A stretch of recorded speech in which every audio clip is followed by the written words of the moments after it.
I got it. Oh, you got it?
Test. If I could please have Kevin Smith, Bruce Fenton, and Don Bolduc to come on up, please, or a representative from their campaign.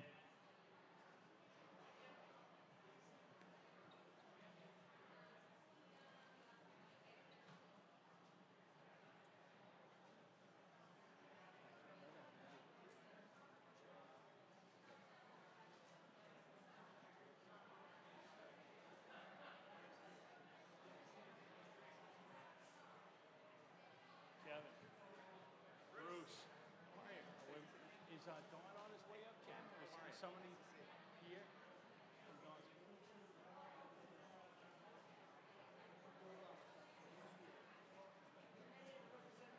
Yeah. Yeah, just to pick a number. Okay. Okay. All right, so...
Okay, so tape measure. Can you do me a favor? The tape measure's on my table.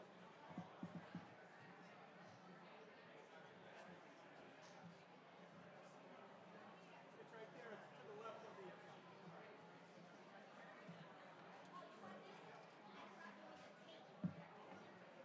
What do you need to measure? So measure 2 inches down. You're going to center the names, okay? Okay. So I'll go down in front of the stage then? You'll be too low. I'll be too low. So you want to be 2 inches down from the top of this? Oh, I thought you went down below.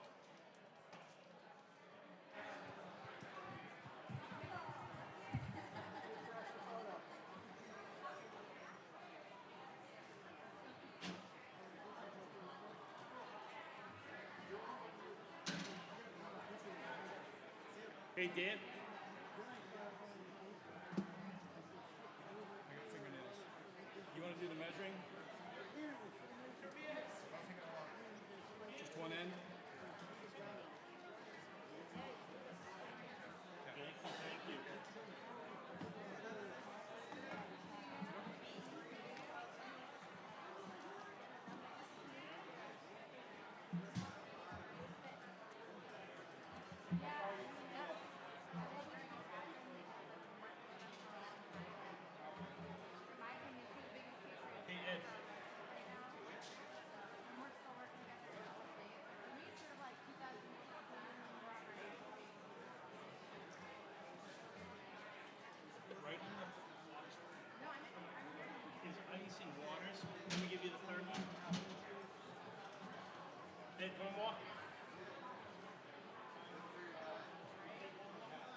This is sturdy, right? I'm not gonna fall through this thing.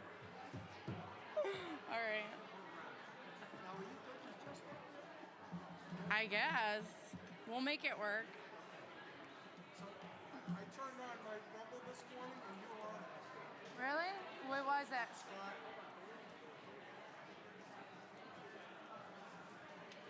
What were you taking?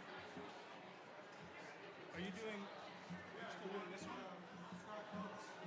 Oh, yeah. They have the tape, so just wait.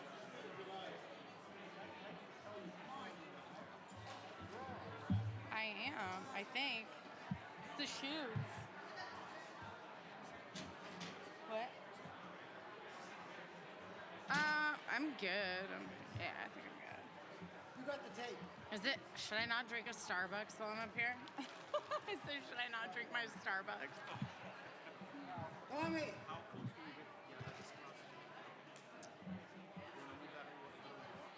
It's not politically correct here.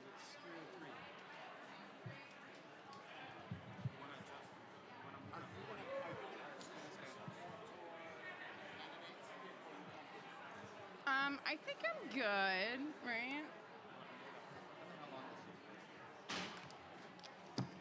I'm like afraid to move on this box because I feel like I'm gonna like fall in. Hi. All right, I think we're good. Yeah. Take two.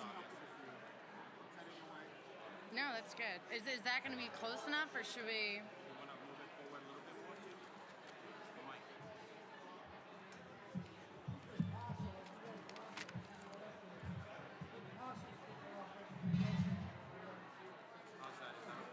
It's good. Yeah. It's good. As long as it picks up my audio, that's all that matters, right?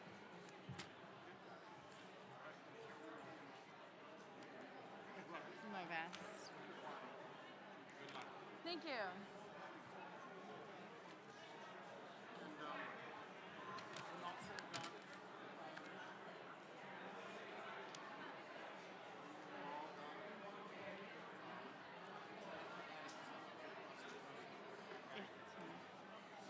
You're gonna swap that out?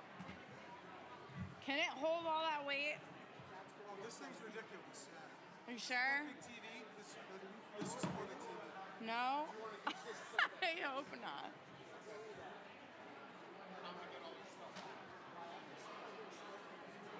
Okay.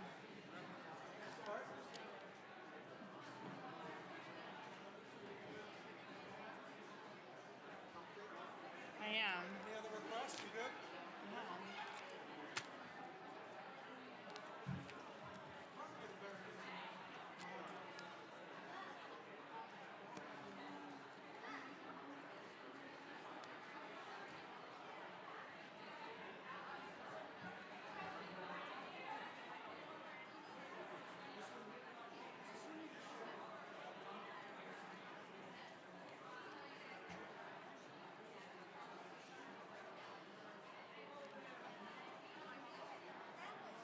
Oh.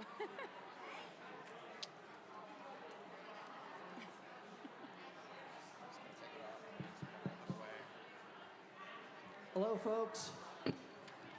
We're running just a couple minutes late. We're still setting up. We should be ready to go in 5 or 10 minutes.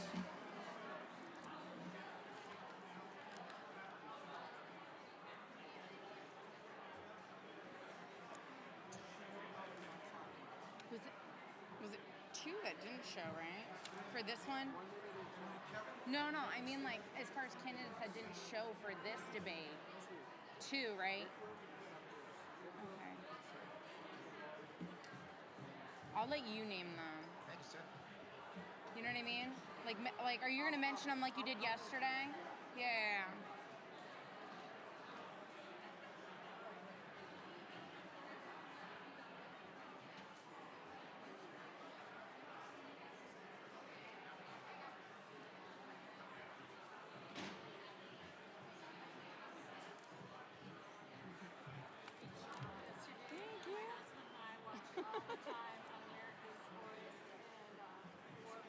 Oh, thank you. I appreciate it. I know when he asked me to moderate, I was like, oh, this is going to be fun. Yeah. I was like, Thank you. elevating everything, which is great. Thank you. I appreciate it.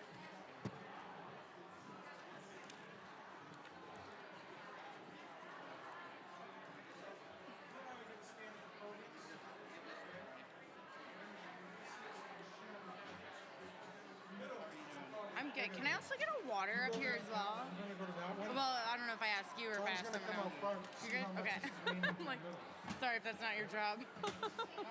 Just you're gonna have to stand back first. Oh, What? down goes the paper. I can't. I would have lunged, but I would have went with it. Testing. Can you shut it off? Hey, Ken. Does this look okay? Is it folded? Does it need to adjust? Is it folded? Is it? Is it folded though? Because look how short it is right here. Yeah, it's a odd shape. Is that? Do you know what I mean? Like make it bigger so it's. Good idea. I thought you did that on purpose. No, I didn't. I didn't know. Yeah, that's why I'm like. Yeah, pull it toward the front. There you go. Yeah, that looks better. Okay, that's good. I just need a water. A bottled water. Yes, please. All right. You're still a little wobbly, Tom. Yeah. It's not the wobble. It's everything's going to the middle. It's I need a sandwich. pen. All right, thank you.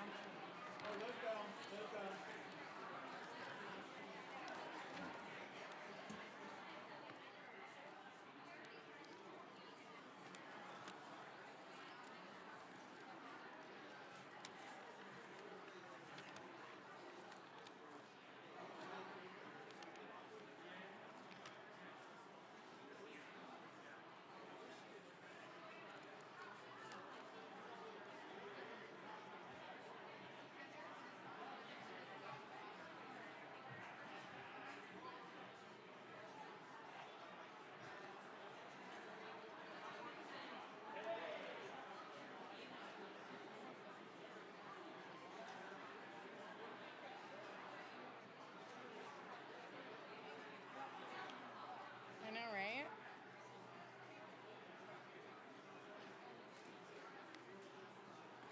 I'm just not gonna move. You need a railing or something, don't you? I do. You're my hero. Thank you so much. You're gonna keep this up here? I mean, I just want to move it over here out of the shot. yeah, okay. Let me take a sip of it. You can definitely put some of it.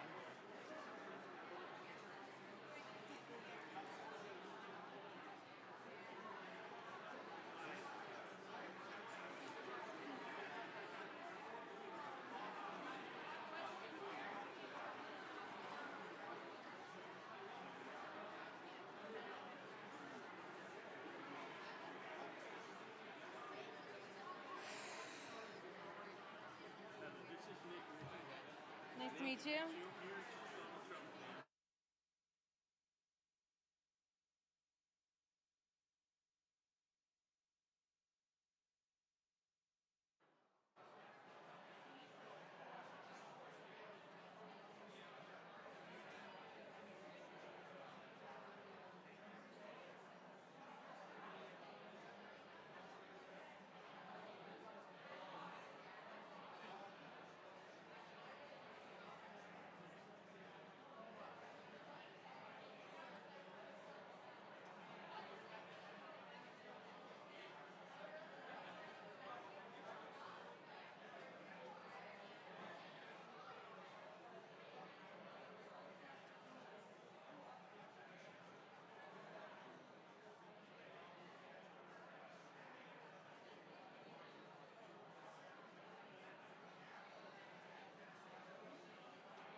luck today.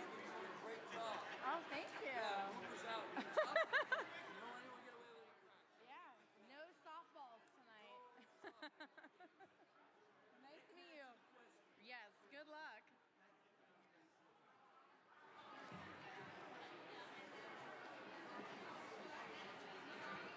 Are we good? I don't.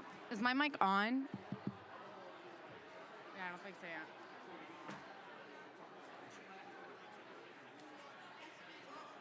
Oh, that's fine.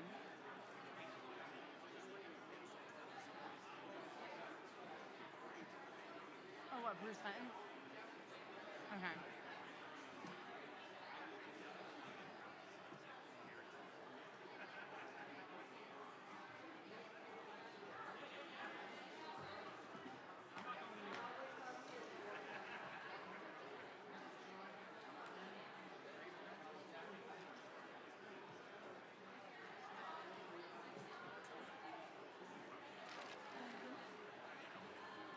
There you are.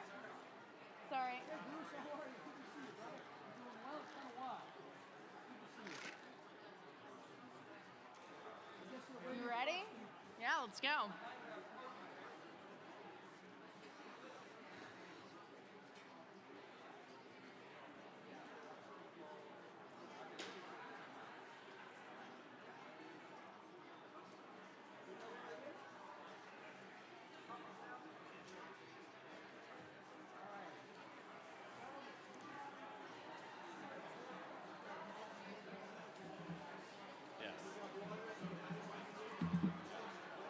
Yep.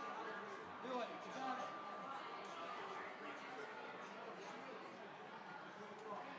Take care of them.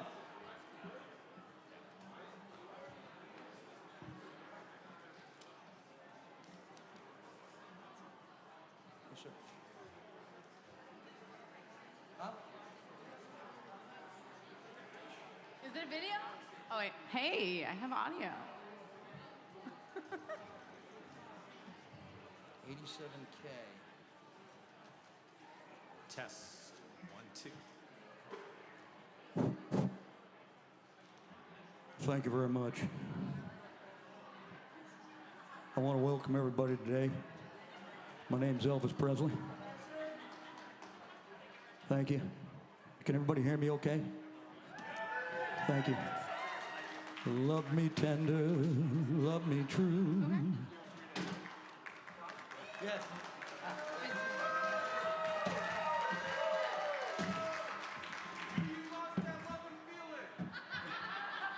I lost that loving feeling. That's right. That's right. Don't worry, I won't quit my day job.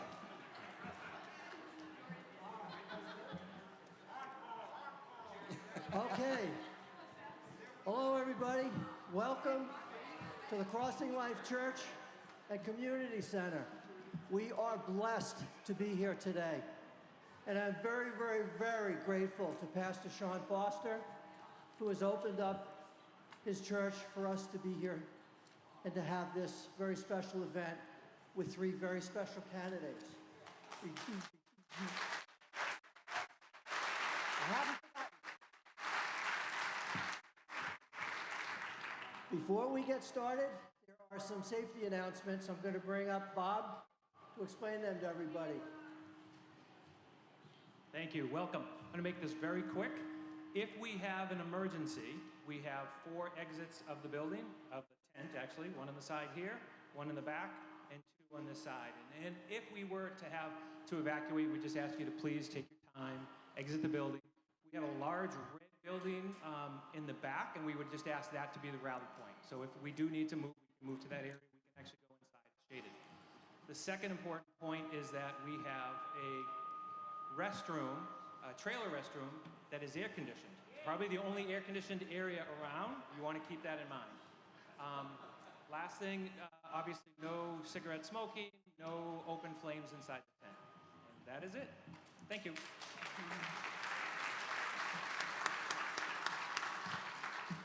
Okay.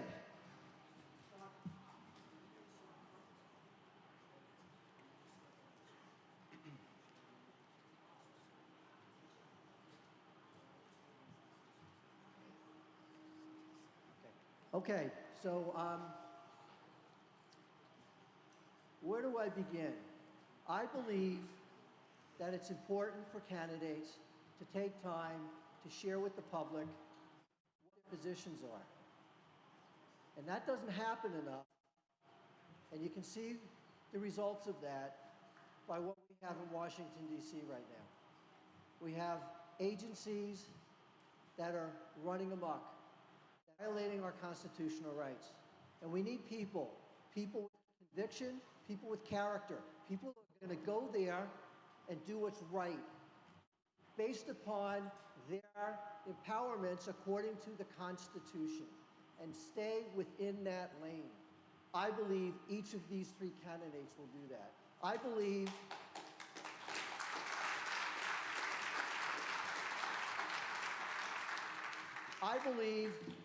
that one of these three gentlemen is going to be the GOP nominee for New Hampshire's Senate.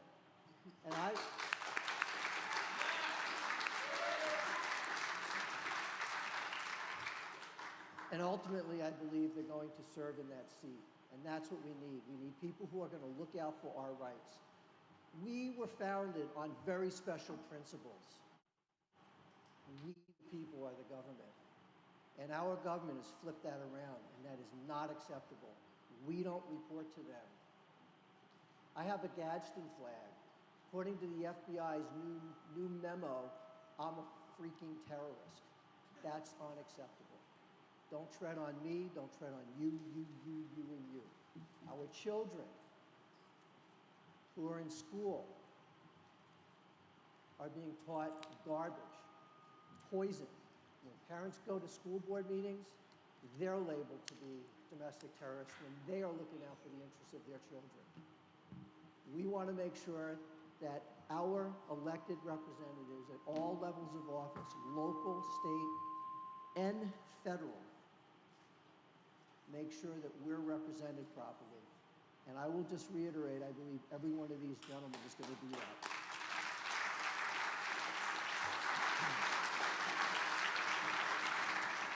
So I'm sure there's a lot of people that I need to thank, and I'm going to miss most of them. But I'll begin with thanking Bruce Fenton, Kevin Smith, and Don Bullock for being here today to allow us to ask questions. Thank you. I thank them for being here. Because they are allowing us to express our concerns. We, the Government Integrity Project, encourage your public participation, respectfully. If they say something you like, let them know it, right? If they don't say something that you like, or if they say something you don't like, do it respectfully. I want to thank Heather Mullins. This woman is awesome.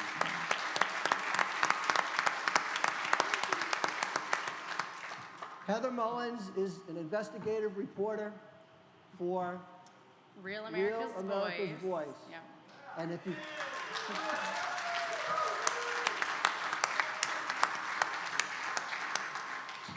She reports the news, the real news.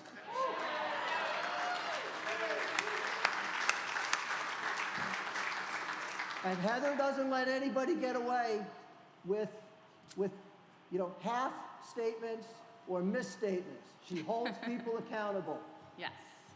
She's frequently on Steve Bannon's show. Anybody watch that? Has anyone seen 2,000 Mules?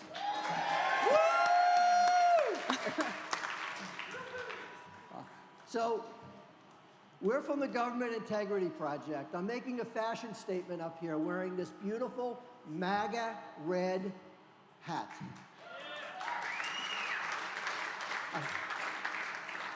We enjoy doing what we're doing. It takes a lot of time, effort, and unfortunately it takes money. We have boatloads of volunteers, but we spent quite a bit of money on this and other projects, educating parents to fight against the FBI and other initiatives. We are all about election integrity. We testify in front of the House and the Senate regarding election laws, parental rights bills. If you find that you can make a small donation to our group, that would be awesome. If you want a little something in return for it, we have t-shirts in the back. We have these hats in 3 different colors, and it's for a fair price, and you got something to show, and you'd be helping us out by wearing our brand around and getting people to ask you, what is that? Who are they? So that would be much appreciated if you could do that. What else do I need to say? I think it's time to get started. Thank you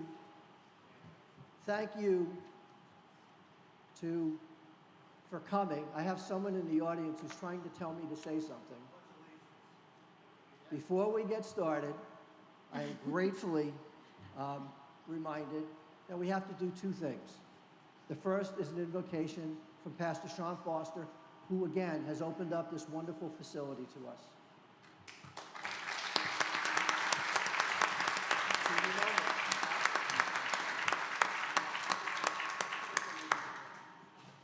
Welcome. I'm so glad you all came. This is so important to really vet out, hear ideas, the issues we face.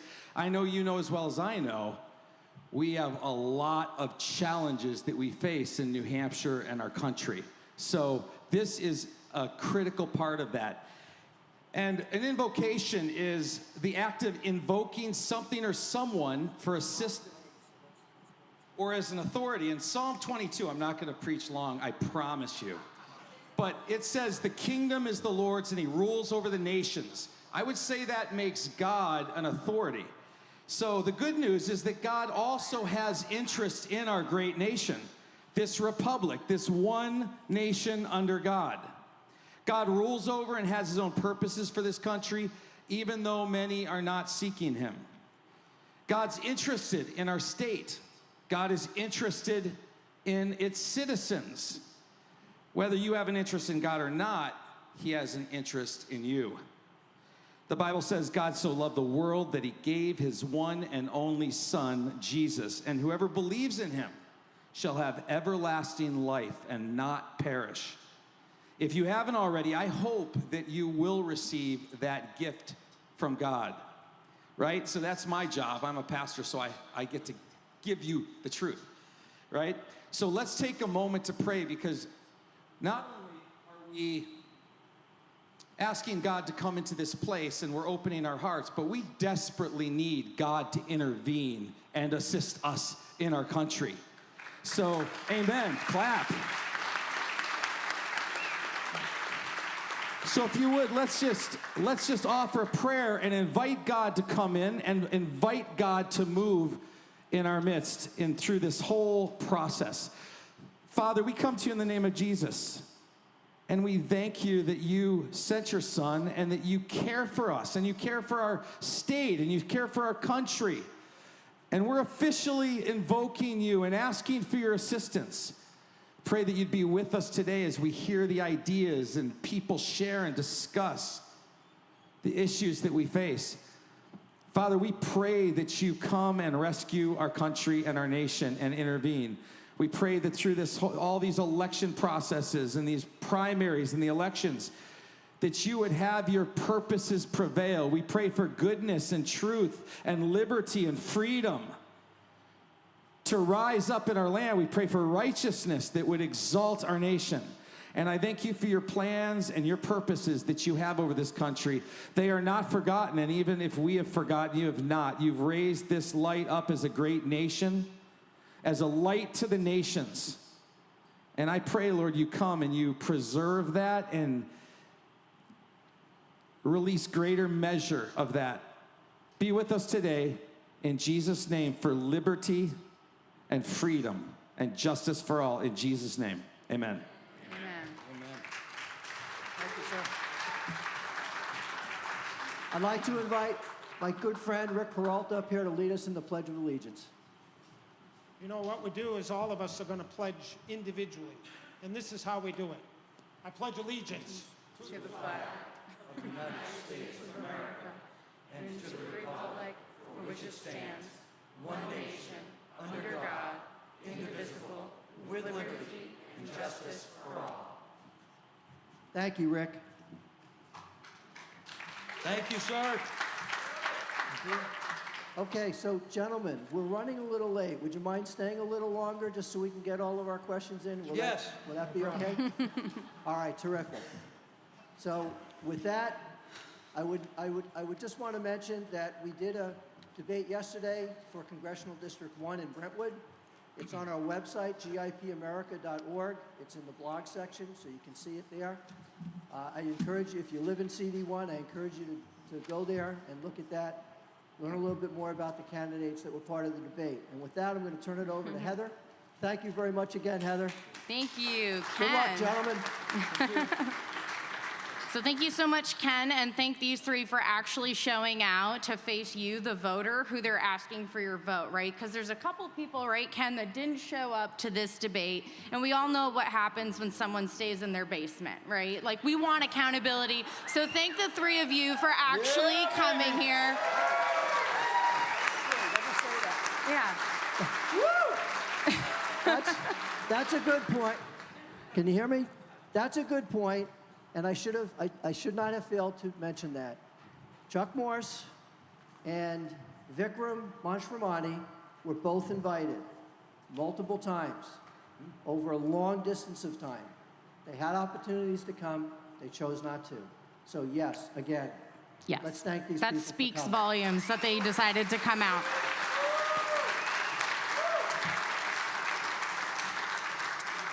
Okay, so now I'm going to go over the rules of how this debate is going to go. Because we are the party of law and order, I expect all three of you to follow them. So to start, each candidate will have an opportunity to go first. So we're going to rotate after each question. You're going to have 1 minute to give your opening statement. After that, when I ask a question, you'll have 1 minute to give a response. Rebuttals, you'll have 30 seconds. If I ask a follow-up question, you'll also have 30 seconds.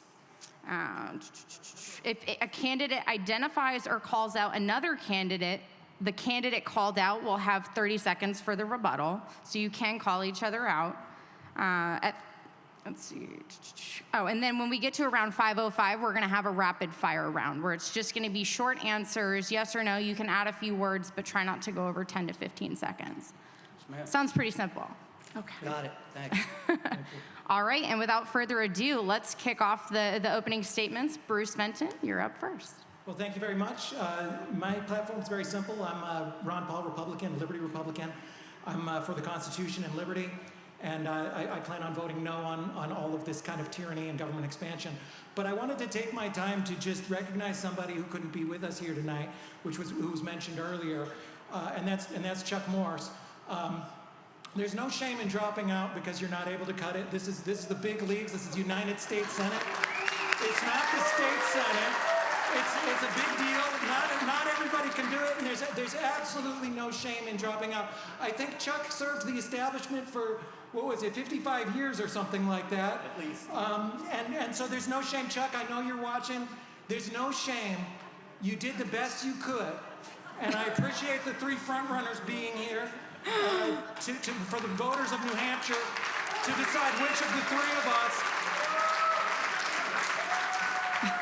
to decide which of the three of us gets to face Maggie Hassan in November. So I'm really looking forward to this. Thank you. Thank you so much. And I'll point out, I forgot to mention the timer is over there displayed on that screen, guys, so you'll know, like, when it hits the red mark, it gives you the time you got left. But Kevin, you're up next. I love how Bruce just picks up right where we left off at the last debate. Nice job, Bruce. I'm Kevin Smith. I come to you from neighboring Londonderry. It's where I grew up, along with my wife of 19 years, Susie, who's here. We're raising our 3 kids who are also here today. And over the last decade, I have the great honor of overseeing the state's 3 largest economic engines, both as a town manager of Londonderry and as chairman of the Pease Development Authority.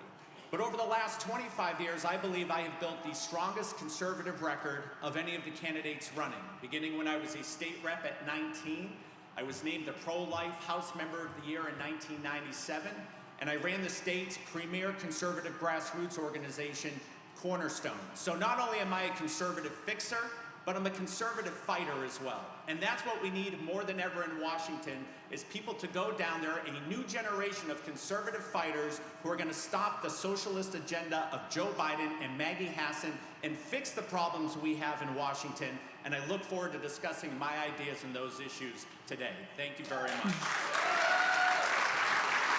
Thank you so much, Kevin. Don? Thank you very much. My name's Don Baldick. I'm running for the United States Senate. I was born and raised in this great state, Laconia, New Hampshire. I was a registered Republican at 18 years old, and I served our country for 33 and a half years.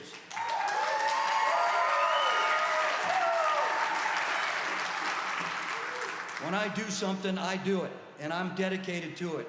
And right now, God, family, community, country is what we need to rededicate ourselves to. Our God-given rights in the Declaration of Independence have been squandered away by establishment Republicans and establishment Democrats in Washington, D.C. We have to recognize the fault in both if we're going to fix things, and that is the truth. Accountability, responsibility, transparency, and truth applies to everybody. We cannot avoid that. We must answer to you. As your United States Senator, I will work for you and nobody else. God bless you, God bless America, and live free or die. All right. Thank you all for that. And now the fun begins.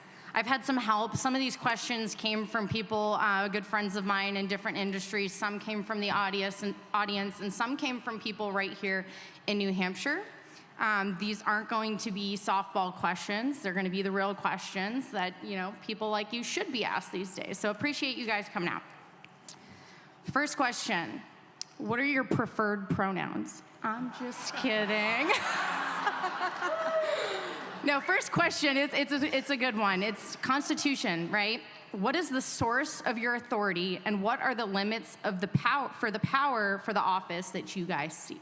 So we'll start with you, Kevin, since we started with Bruce before. I think it's very clear. The source of all of our rights comes from God, right? All of our rights come from God, and that's where the government derives its rights as well as from the people. We are a government of the people, by the people, and for the people. The government doesn't have any rights unless the people gives the government those rights. And any rights not enumerated in the United States Constitution belong to the states. And we're finally seeing that with a Supreme Court that's finally going back to federalism and putting the rights of certain issues back into the hands of the states. And so I'm a strong believer in states' rights. I'm a strong believer in local rights as well. But what we have today is a federal government that has gone way too over with all of its overreach in so many agencies, and the Congress needs to take back its authority from the executive branch because of all of the swamp is their bureaucracy, all of the executive orders. Congress needs to take its authority back and push back on all of it. Thank you so much. Don, same question. Thank you so much. Well, everybody knows that I've been running my campaign based on my belief in God, family, community, and country. But it's really Section 1-8 or 1.8 that gives us all our authorities in the Constitution and the legislative branch. Treasury, Armed Forces,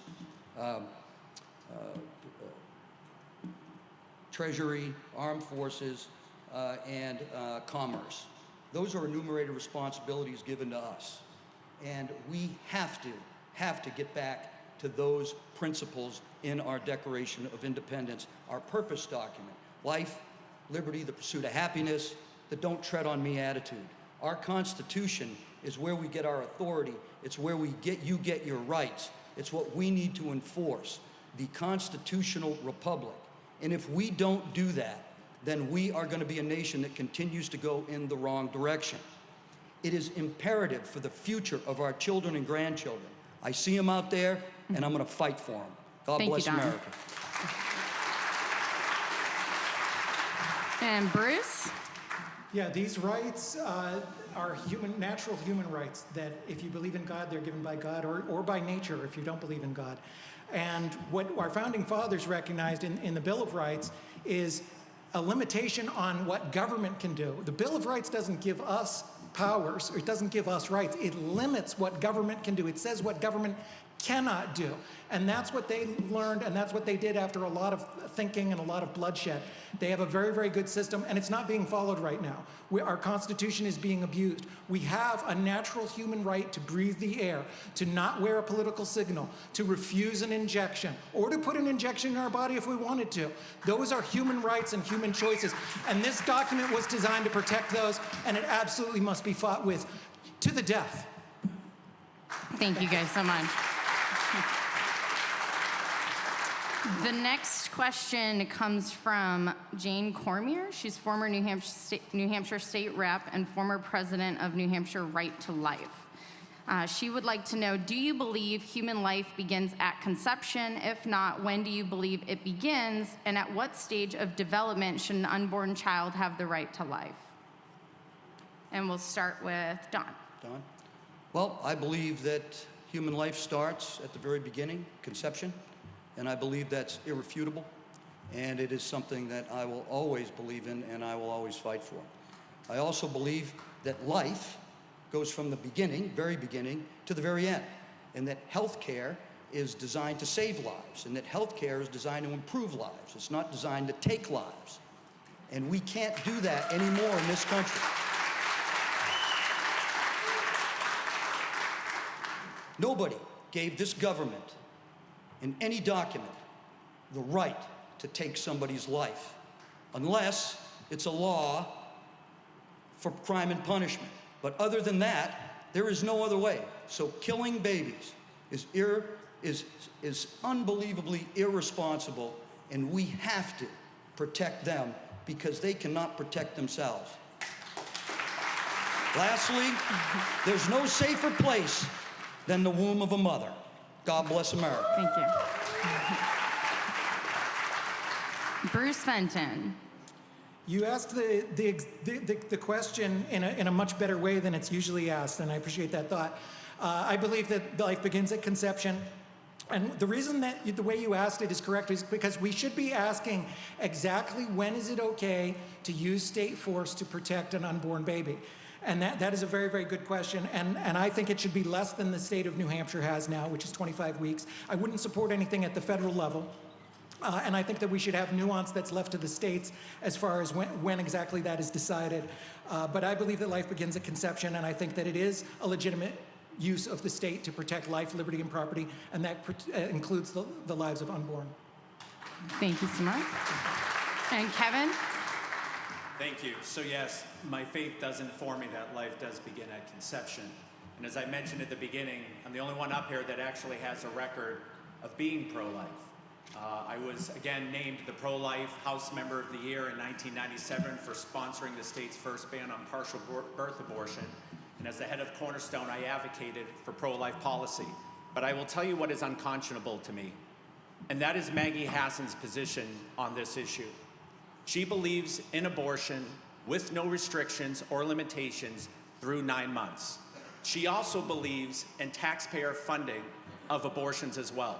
That's unconscionable. I'll tell you something else that's unconscionable, and that is the vote Chuck Morse took a few weeks ago when he voted to authorize $2 million to Planned Parenthood and other abortion providers in the state of New Hampshire.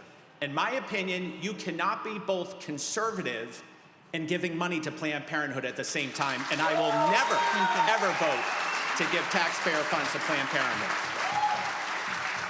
All right, thank you guys for those answers. The next subject is agriculture. This is this question I consulted a friend of mine. She's a 4th-generation dairy farmer, and her family had to move from California to Tennessee because of the regulations. And here's what she had recommended I ask you guys. There is a very real threat to our food supply here in America. We see our food supply in jeopardy with this agenda for the Green New Deal. Big government continues to push regulations on farmers and ranchers that are forcing some to sell off their land. That farmland is subsequently being bought by the likes of Bill Gates, China, and other big corporations backed by big government. How will you ensure family agriculture stays strong in the United States and protect American farmers and ranchers from corporate and foreign takeover? And we're going to start with Bruce. Yeah, like many things, many, many, many problems in the United States you can trace back to government being the problem. If you look at agriculture, it started with President Nixon in the 70s. He decided, and this is a theme that happens again and again and again in history. You have people in fancy offices that they pay for with the money that they stole from you, who sit down in Washington and think they can run your life or your farm in New Hampshire or a farm in Iowa or a farm in California or Tennessee better than those farmers can. And they're always wrong, and it always creates these kind of effects. President Nixon decided in his wisdom that, and with his advisors, that large farms were better. It was a complete and total disaster. And it's exactly the kind of thing that they're continuing now with ESG, the Green New Deal, other woke agenda. What we need across the board and without exception is to get government out of our lives, out of our wallets, out of our businesses, out of our farms. We don't need any regulations by government about this whatsoever. Because this was brought up in yesterday's debate, Bruce, would you support a ban from China buying up our farmland? I'm very against using government as a tool for exactly these kind of things. I don't want to be the person in the fancy office who's saying, well, I think I can make the world better by banning this person from selling their farm to China or not. That's exactly the kind of authoritarian central control that we need to avoid. We need the Constitution right in here. This is what we need to follow. We don't need to be second-guessing things and coming up with our own new regulations, no matter how good the intent is. Fair enough. How about you, Kevin? I think Bruce is exactly right. This is another case of government overreach, and government is killing the farms right now. You know, I've lived in 2 towns in New Hampshire that are both very rural farming communities, one being Litchfield, but the other being Londonderry. We still have 4 working apple orchards in Londonderry. Farmers are hurting. You talk to them, they'll tell you it is more difficult today than it's ever been to farm because it is so expensive, and a lot of it is because of all of the regulations, whether it's the Department of Energy, the EPA, which I like to call the Employment Prevention Agency. All of them put so many regulations on all of us, small business owners and farmers alike, so that's where we really need to attack it. And I think we need to really look at, too, what are the interests of foreign entities like China? What are the interests of folks like Bill Gates, who has the ability to buy up vast swaths of land, and ask, is it really in our national security interest to allow these folks to be able to do that? But certainly I would do anything we can to protect our farmers, and I think it goes back to getting government out, moving, you know, you've all heard this saying before, if something's successful, what does government do? Tax it. And if it's still successful, then they subsidize it. And we've got to get rid of corporate subsidies once and for all, and we've got to protect our farming community. Thank you. And John? Thank you very much. So, yes, I would support a ban on the Chinese communists buying anything in this country. They're an existential threat to this great nation. And if we don't get them out of our institutions, we're going to lose this nation. And that's the bottom line. It's not about the Chinese people. It's about the Chinese Communist Party. Yes. I know. I've stared at them across the table. In negotiations, in Africa, in Afghanistan. I know what they're all about. I've seen it. I've breathed it and I lived it. We got to fix our supply chains, which Maggie Hassan has ruined. We got to deregulate the government. I worked on a farm. I lived on a farm. We lost our dairy livelihood because of big dairy, because of government. We lost our maple syrup business because of that. We were negatively affected. We have over 4,000 farms in this great state, and we're underproducing agriculturally. We need big changes. We got to invest. Right now, we have taken all of our manufacturing away from America, across America, and we've centralized it around Washington, D.C. Well, where's that gotten us, right?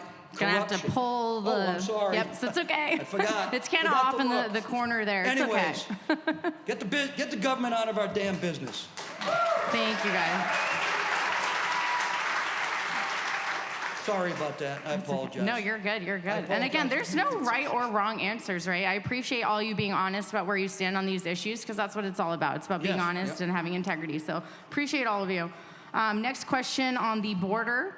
Clearly, there's a crisis down there. The immigration issue is out of control. Human trafficking, drug cartels bringing fentanyl across the border. It's completely out of control. So my question for you guys, one, would you support the completion of the border wall? And why or why not? And what other border or immigration policies would you support that you think would get this crisis under control? And I think we started with Bruce, so we're going to start with you, Kevin. Thank you. I appreciate this question. So I visited the border. I saw our crisis firsthand back in February. I met with the U.S. Border Patrol Council, got a full briefing, and I'm proud to say that I am the only candidate that has a border security plan that has been endorsed by the U.S. Border Patrol Council. I'm happy to have their seal of approval, and you can go on my website and read about that plan. It's very simple. Number one, we need to go back to remain in Mexico policy.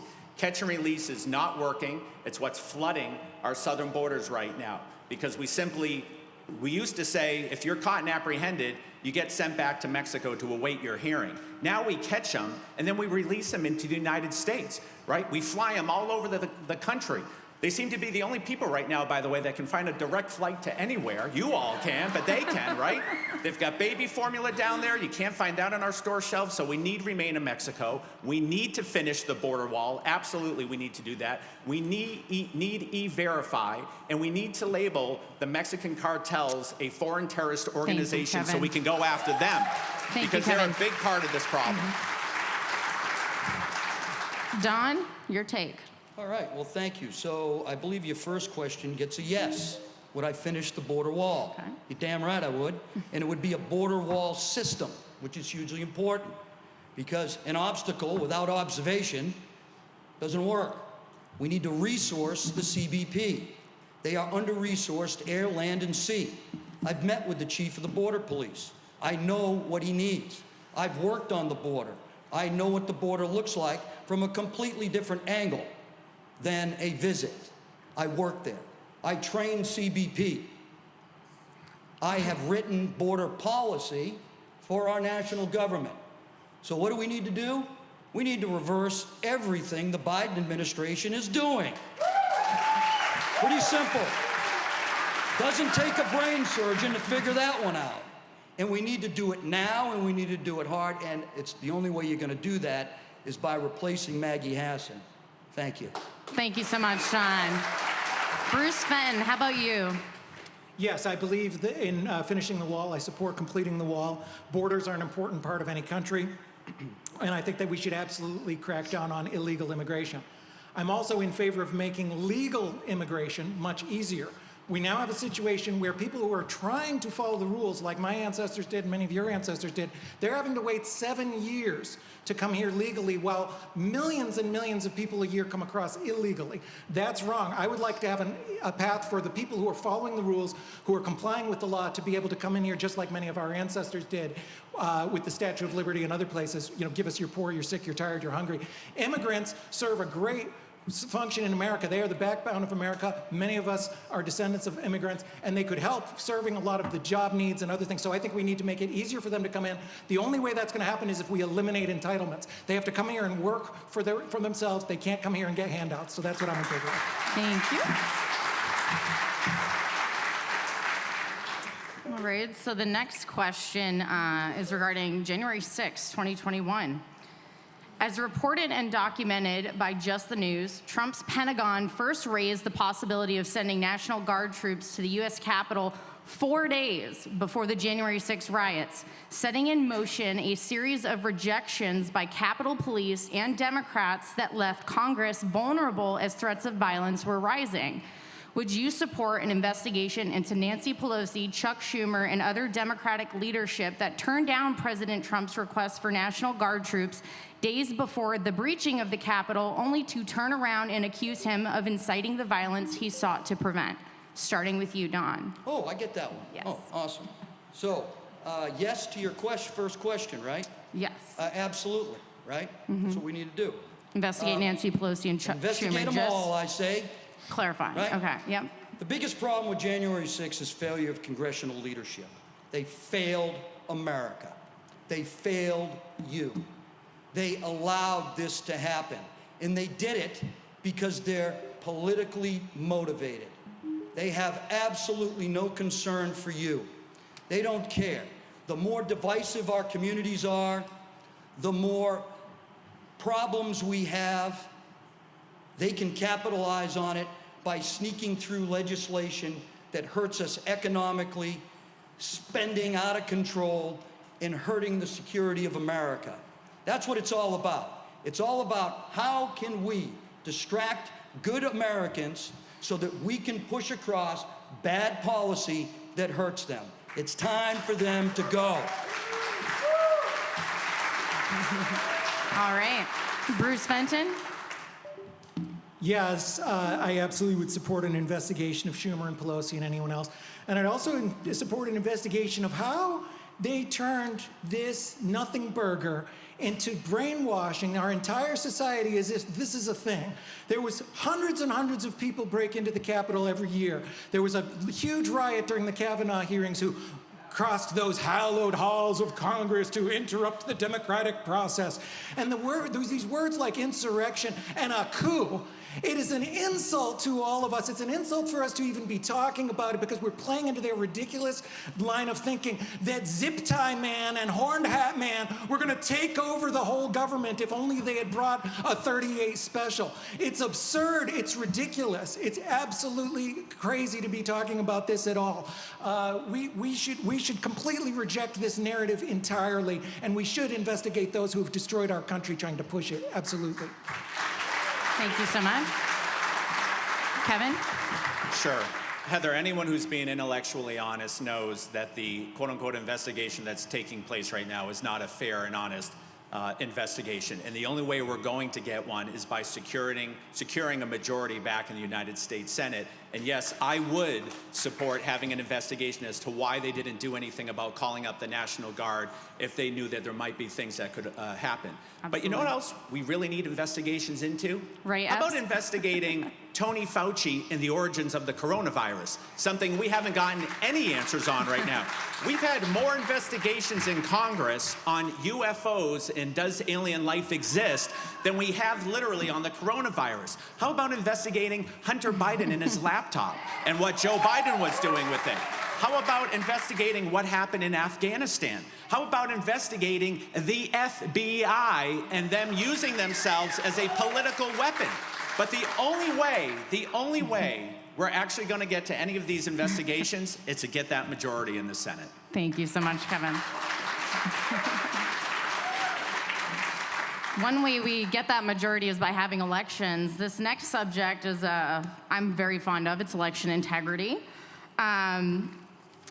And so, as you guys know, in light of all the election integrity investigations that have exposed issues such as ballot trafficking at drop boxes, dirty voter rolls, nursing home fraud, and even security issues with the voting machines, as documented by the federal government's highest cybersecurity agency, CISA, in a federal lawsuit, they said the machines can, in fact, be exploited.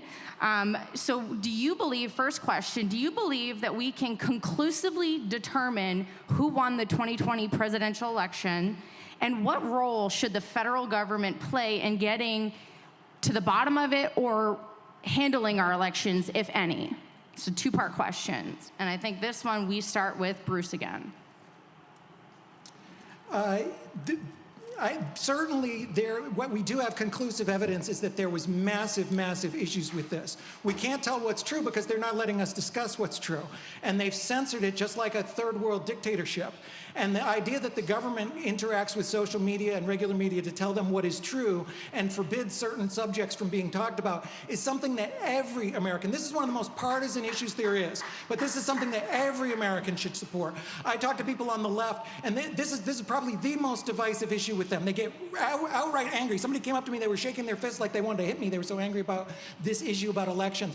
But what they should do, they should have an interest in having fair elections, and they should have an interest that even if they disagree with it, that just the appearance of what we have is something that we cannot have in America. We shouldn't even be having these kind of discussions. Everybody on the right and the left should agree that the elections are fair, and if they're not, then it's a serious problem that we absolutely must address. Okay, so just to clarify, do you think that we can conclusively say who won the 2020 election? No, because we don't have the information. We can say that there was a lot of fraud, yes, and there was a lot of problems, for sure, absolutely. Perfect. All right, Kevin, you're up. Yeah, I think, well, certainly it's very unlikely that Joe Biden got 81 million votes. Unfortunately, we may never have a full accounting of exactly what happened because, again, they're not allowing the investigations to occur. We know there are irregularities right here in Wyndham, or as the natives call it, Windham, right? But we never got a full investigation into what's going on here. We saw the same thing in Bedford as well. Here's what I do know. I'm going to win. I'm going to bring our America First agenda to the Senate, and we will have investigations into all of these irregularities when I get down there, because election integrity is a pillar of our democratic republic. We need to have election integrity, and guess what? If Maggie Hassan and the Democrats are allowed to keep the majority, well, they've already voted to get rid of the filibuster and federalize all of our local elections here. Get rid of things like voter ID and implement nationwide ballot harvesting and mail-in ballots. That is why this election is so critical, because we have to have that election integrity. And by the way, if Donald Trump does decide to run in 2024, he will win in a landslide. Well, I have a follow-up question. You said if you get down there, we're going to have investigations into this. What does that look like? Like, how would you implement and roll out and conduct those investigations? Well, again, I think we need to bring these election officials in these various states to the forefront and ask them these hard questions. I mean, you asked a question right at the beginning of this, have you all seen 2,000 Mules? We've all seen the video footage. So what is going on in these states that allowing all of this ballot harvesting, these mail-in ballots, and asking them, what are you doing to prevent people who are not eligible to vote to do so, or to vote more than one time? But none of these questions are being asked. We need full audits. Thank you so much. Appreciate it. Right. And Don, you have not answered this one, so you're up. Okay, thank you. Thank you. So I signed a letter with 120 other generals and admirals saying that Trump won the election, and damn it, I stand by my election.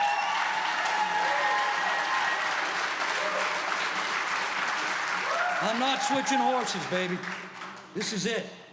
Hassan wants to federalize. We got to keep the federal government out of state elections, don't we?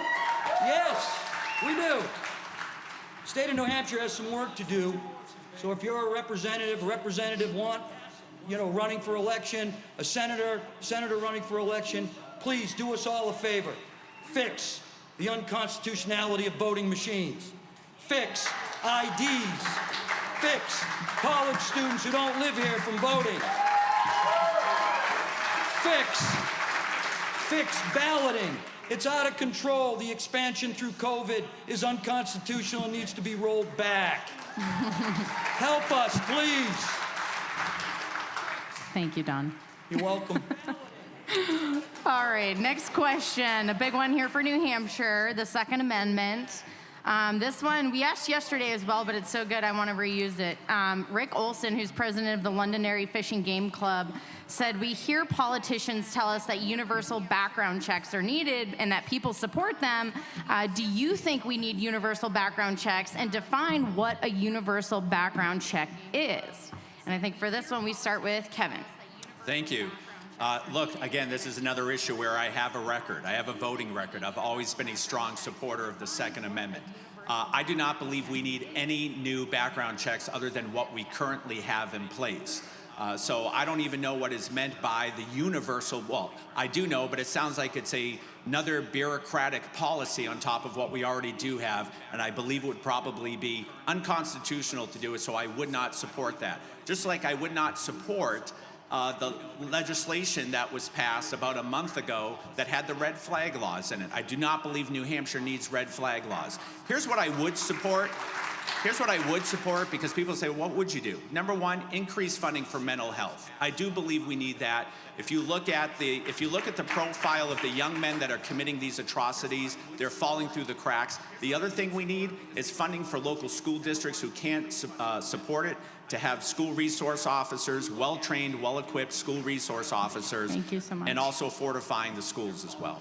Perfect. Thank you so much. Appreciate it. Don? I do not support universal background checks because it just sounds to me like another way the government wants to violate our Second Amendment rights and law-abiding citizen from owning, purchasing, carrying, transferring, and doing anything they want with firearms that they own. It's very, very dangerous, and I don't support any of that stuff. I don't support red flag laws. I spent my entire life fighting for you and protecting your rights. Should there be any doubt that I won't go down to Washington, D.C. and fight for all your rights again? I don't need a damn voting record for that. I just need to be an American and believe in our Constitution. And that is important. And I think that when I go down there, there's going to be a whole can of whoop ass opened up on all those people. Thank you so much, Don. Bruce? Well, the Constitution says it shall not be infringed, so I'm absolutely against any firearms laws. Not only am I against universal background checks and against red flag laws, I'm also against repealing the National Firearms Act and the 86 Act and every other infringement on our rights. Government does not have any right to infringe on these rights at all in any way. And I have the resolve to fight this with absolute unflinching resolve. So, thank you. Thank you, guys. The next question, again, I reached out to a friend of mine. You may have heard of him, Lieutenant Colonel Stuart Scheller. After the Afghanistan... He'll be here tomorrow, baby! After the Afghanistan withdrawal, which was almost a year ago today, I mean, we saw, like, just terrible leadership over there. The Taliban became armed with some of our own weaponry, over $1 billion worth. We lost 13 heroes who died in the line of duty over there. And to this day, there's been no accountability. And so my friend Stuart seems to think Congress's power in regulating and holding the Department of Defense accountable would be pulling the purse strings, right? So would you support withholding funds from the Department of Defense until they hold military leadership accountable for what happened in that withdrawal? I think we start with you. Yeah, you're good. I think what we need to do is we need to freeze the National Defense Authorization Act, which freezes their money from doing anything until we do a complete reform and audit of the Department of Defense. The other part of this is the overseas contingency operation funds, which are above the base budget, billions of dollars that they get that you don't know about. I do. I was a general. I know this whole process. I'm the one that can go down there and hold them accountable. Pretty simple. The Department of Defense is marginally ready to fight and win our nation wars. Heritage Foundation just published their study. You don't have to believe me, but I know it because I only retired a few short years ago. Nothing's changed. We need accountability on all the leadership. They need to be fired. Thank you, Don. Bruce? Yes, we should hold the DoD accountable, and we should cut their budget regardless of what they do. The budget should be cut no matter what. The best thing that we could have done in Afghanistan, I respect people who served there. I had a lot of friends who served there. We should have never been there. We should have never been there. These military misadventures around the world are a tragic, tragic cost of our lives and treasure. No life should have been lost there. We should have never been there.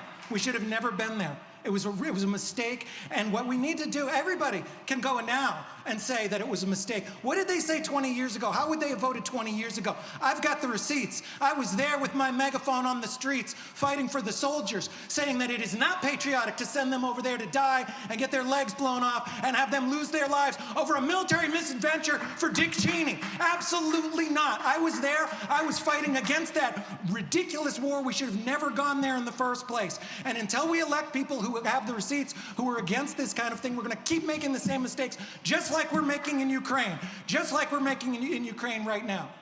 Thank you, Bruce. Kevin? Yes, sir. I would say this, that I don't believe we should be cutting off funding because of the mistakes of Joe Biden. I don't believe it would be right to punish our courageous military men and women because of the feckless leadership we've seen out of the Biden administration, whether it's Afghanistan, whether the way he's botched Ukraine and Russia, what he's doing with China. I just don't think that's the right way to go about it. Look, I believe in peace through strength. I believe we need to have a strong military. One of the things that concerns me right now is that if you look at the South China Sea, the naval fleet of China dwarfs the United States of America. We're taking more ships offline than we're putting online right now. When Secretary Pompeo was in the state a few months ago, he was asked the question, do you believe that Putin would have invaded Ukraine had yourself and President Trump still been in power? And what he said was, he said, I can't tell you for certain that they wouldn't have, but here's what I can tell you, they didn't. We need to have peace through strength. We need to have a strong military. We can investigate them at the same time while still having a strong and supporting our military.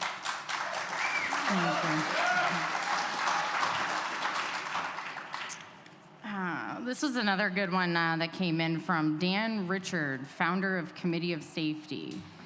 He said, Woo, he's a great guy. the Supreme Court this summer issued multiple landmark cases, including what might be the most dramatic of all, the EPA case. This case has gone underreported as its opinion in West Virginia v. EPA will have far-reaching effect on all federal agencies. Administrative and environmental lawyers have said this ruling is likely to open the door for more aggressive challenges to federal regulations at any agency. In light of this opinion, how will you work to get and keep federal agencies under control, and which agencies, if any, do you feel need your immediate attention? And this one goes, we started with John on the last one, we go to Bruce. Yeah, my position is very simple. We don't need most of these agencies. It is a completely imploded, absolutely out of control administrative state. It's not part of our Constitution, it's not part of our system, and it has no place in America. And we are facing, a lot of this kind of thinking is based on a world that's gone now. Our world is changing very radically right now, and there are powerful forces trying to follow a model of China with more central control, more government involvement in our lives, more of an administrative state. We see it every day in any kind of regulation. Everybody in this room is probably affected by government regulations every day in their lives and business. We need to have the entire thing collapsed. We need to have every single one of these agencies reduced in their power and scope and size and the spending that they're robbing from the American people to pay for, to then come into their lives and businesses and homes and bother them. We got to eliminate the entire thing, absolutely. Can you, like, if you had to put one agency at the top, like, this is the one I'm gunning for when I get down there, who would it be? Like I said at the last debate, BlackRock. But as far as other agencies, the Department of Education, the Department of Agriculture, the EPA, the FBI, the list goes on and on. IRS, we shouldn't be adding to the IRS. The list goes on and on. All right, thank you, Bruce. Kevin? Yeah, this, in my opinion, was a landmark decision and didn't get much attention because of the Roe v. Wade decision. But this was huge because these federal agencies have been doing this for far too long. When you talk about the swamp, this is the swamp. It's the bureaucrats who think they have the authority to make all of these rules and all of these regulations, despite not having given the power by Congress. But this is another example where Congress has given its authority away and hasn't taken it back, and that's what we need to do in the future. I witnessed this stuff firsthand in Londonderry, trying to get development done and having to go through so many different environmental regulations. Exit 4A. We went through environmental impact study that took 5 years to get done. That shouldn't be allowed. Those studies should be capped at most a year.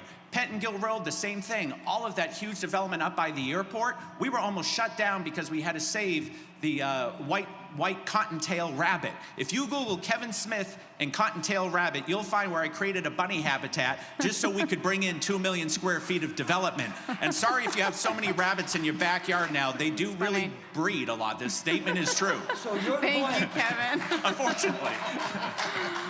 All right, Don, you're up. Well, thank you. So, Thank you. 450 departments and agencies in the federal government, 2.9 million unelected bureaucrats with little restraint and accountability, 175,000-page register that regulates every single aspect of our lives. That's got to go. The whole damn federal government needs to be audited and needs to be reduced. Big time.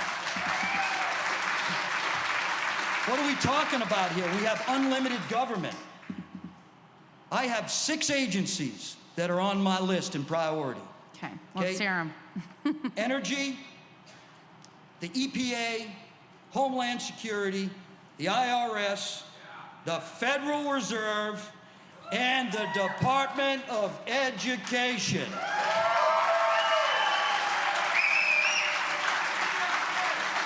You're going to hear this from me a lot as a United States Senator, and I'm going to need your support. Thank you, John. All right, so next up, let's see. So this is regarding COVID pandemic.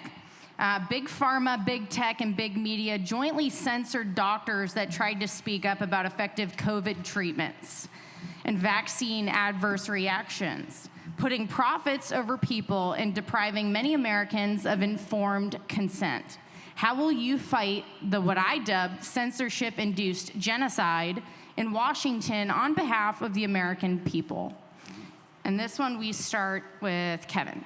Yeah, I've already said it. We need an investigation into the origins of the coronavirus and all of this misinformation that was spread around it, right? We need to have investigations and hearings with Tony Fauci there, so we can finally demand answers and get answers from him on what his role was, especially with Big Pharma. But at the same time, we need to fight these tech companies that have a monopoly right now. Folks like Mark Zuckerberg that are just making a lot of censorship policies for the rest of us. All of this stuff needs to be deeply investigated. And this is something our Senator, Maggie Hassan, hasn't done for us. She's been completely absent on us for all of these issues. So I would ask, like, how can Congress fight a battle like this when you have Pfizer, right, sponsoring the evening news, when you have the CEO or one of the board members for Pfizer, you know, running a fact-checking medical misinformation company for Facebook, and all of these conflicts of interest? How can Congress, without overstepping their authority, fight back against this deadly censorship? Well, there has to be transparency in all of it. There has to be. And there has to be people, Republicans, and hopefully Democrats, with a spine, with a backbone, willing to ask these tough questions. You know, we ought to see, and you can go on and look, but it's so complicated to do it. Who of these companies are giving to which politicians? You know, I haven't gotten any PAC money in my particular campaign, so I'm not getting any money from these corporations. I don't know if that's news to you, Dawn. Thank you, Kevin. But you can look at my FEC filing. But that's one thing we have to do. Okay. You know, we have to have transparency in the whole process. Thank you. Don, same question for you. Like, what are you gonna do if you go down to Washington to fight this corruption, this conflict of interests, and this deadly censorship? Well, it's what I'm doing right now, right? Since 8 November 2020, and it's exactly what I'm doing. I don't take their money, and when they come in my office in Washington, D.C., I'm gonna kick them the hell out. That's what you gotta do. You gotta start being tough. Section 230 needs to go away. Big tech, get rid of it, right? Don't give them any protection. You cannot censor the President of the United States on any platform in a free society, period. Period. Matter of fact, you shouldn't be able to raid a former president's house at any time. For too long, Maggie Hassan, Democrats, and Republicans have been taking money from these folks. They have created this problem. It's time to get them out. And for God's sakes, don't send anyone down there that's like them. So send me. Thank you. Thank you. All right, Bruce, same question. Yeah, your question was on censorship and informed consent. They violated informed consent. They violated informed consent. That term comes from the Nuremberg trial. Yep. That term comes from Nuremberg. Mm-hmm. They violated Nuremberg. Yep. So if you're defending these kind of things, you're defending the same kind of policies that they were talking about at that very, very crucial trial. So absolutely, I'm completely against the government being in any kind. It is not a workable system. It is not a workable system to have tyrants in Washington trying to tell us what is true. They have no business telling us what is true. Misinformation must be allowed in a free society. People must be able to make their own decisions about what is true. That's the way it has been throughout our country's history, and that is the only sensible way in a moral and free society. So we must get government entirely out of the business of telling us what is true, and everything about the COVID policy was a complete and abject failure and a travesty of justice. Thank you. And I'll follow up with you, Bruce. There was a bill here in New Hampshire, actually, to make ivermectin available over the counter. I actually testified on that bill, and so did Dr. Paul Merrick, but it passed the House, passed the Senate. Governor Sununu decided to veto it for whatever reason. So is there any like time where the federal government in a situation like that should be stepping in to sort of pick up where the state's not doing what they should be? Like, could as a member of Congress, would you support a nationwide, bill to make ivermectin available over the counter? I'd support everybody putting anything in their body that they choose to, and not having the government force them to put anything in their body that they choose to. I don't want to second guess and pick this drug or that drug. That's exactly the kind of tyranny and meddling and nanny state kind of thing that we have down in Washington. They need to be entirely out of it. We're adults. Let people do what they choose to. Perfect. Thank you. And let's see. All right. So that one we started with Kevin. The next one, the economy. Greg Moore, State Director of Americans for Prosperity in New Hampshire. He says Congress just passed legislation that increased taxes on employers by hundreds of billions of dollars in the middle of a recession. As a member of Congress, what area would you focus on for tax relief, and how can we correct issues of inflation? So, Kevin. I think it's. Oh, wait, Don. Is it Dawn? Don, it's you, Don. I'm sure. Okay, all right. Okay, so first of all, no new taxes, right? No new taxes. It's a simple thing. There's enough taxes out there. We need to look at the tax code. We need to review the tax code. We need to audit the Federal Reserve. We need to do things like prevent them from spending. I have started the Hell No to Spending caucus. And until we say enough is enough for spending, we're going to continue to get our taxes raised. And they're going to be clever enough to call it fees and other cute little words that politicians use to get money out of you. It's absolutely wrong. We got to relook our tax code, as I just said. We got to audit the Federal Reserve. We got to stop the out-of-control spending. We cannot increase taxes, and we have to deregulate. That's my plan. Thank you. Thank you, Don. Bruce Fenton, taxes and inflation. Yeah, inflation has been caused by the government's reckless printing of money out of thin air. They've broken the money. They've broken our entire system. They have this thing that has pictures of dead presidents on it, and they tell us that it's money. It's not. It's a scam. And they're printing it from thin air to give to their cronies at companies like BlackRock. Taxation is theft. We should absolutely cut taxation wherever we can, in any way we can. Today, the media in New Hampshire reported on my plan called 321 Plan, which calls for a universal basic tax cut. 300,000, the first 300,000 for small businesses, the first 200,000 in income for individuals, and the first 100,000 in investment income would be entirely tax-free. The way we pay for this is very, very simple. By cutting all of these agencies across the board. All it would take is a few % cut to do something like that. And that is something, unlike this ridiculous boondoggle that Maggie Hassan and her friends passed the other day, that's something that would directly help everybody in this room and everybody in New Hampshire and everybody in the United States. Thank you, Bruce. Kevin?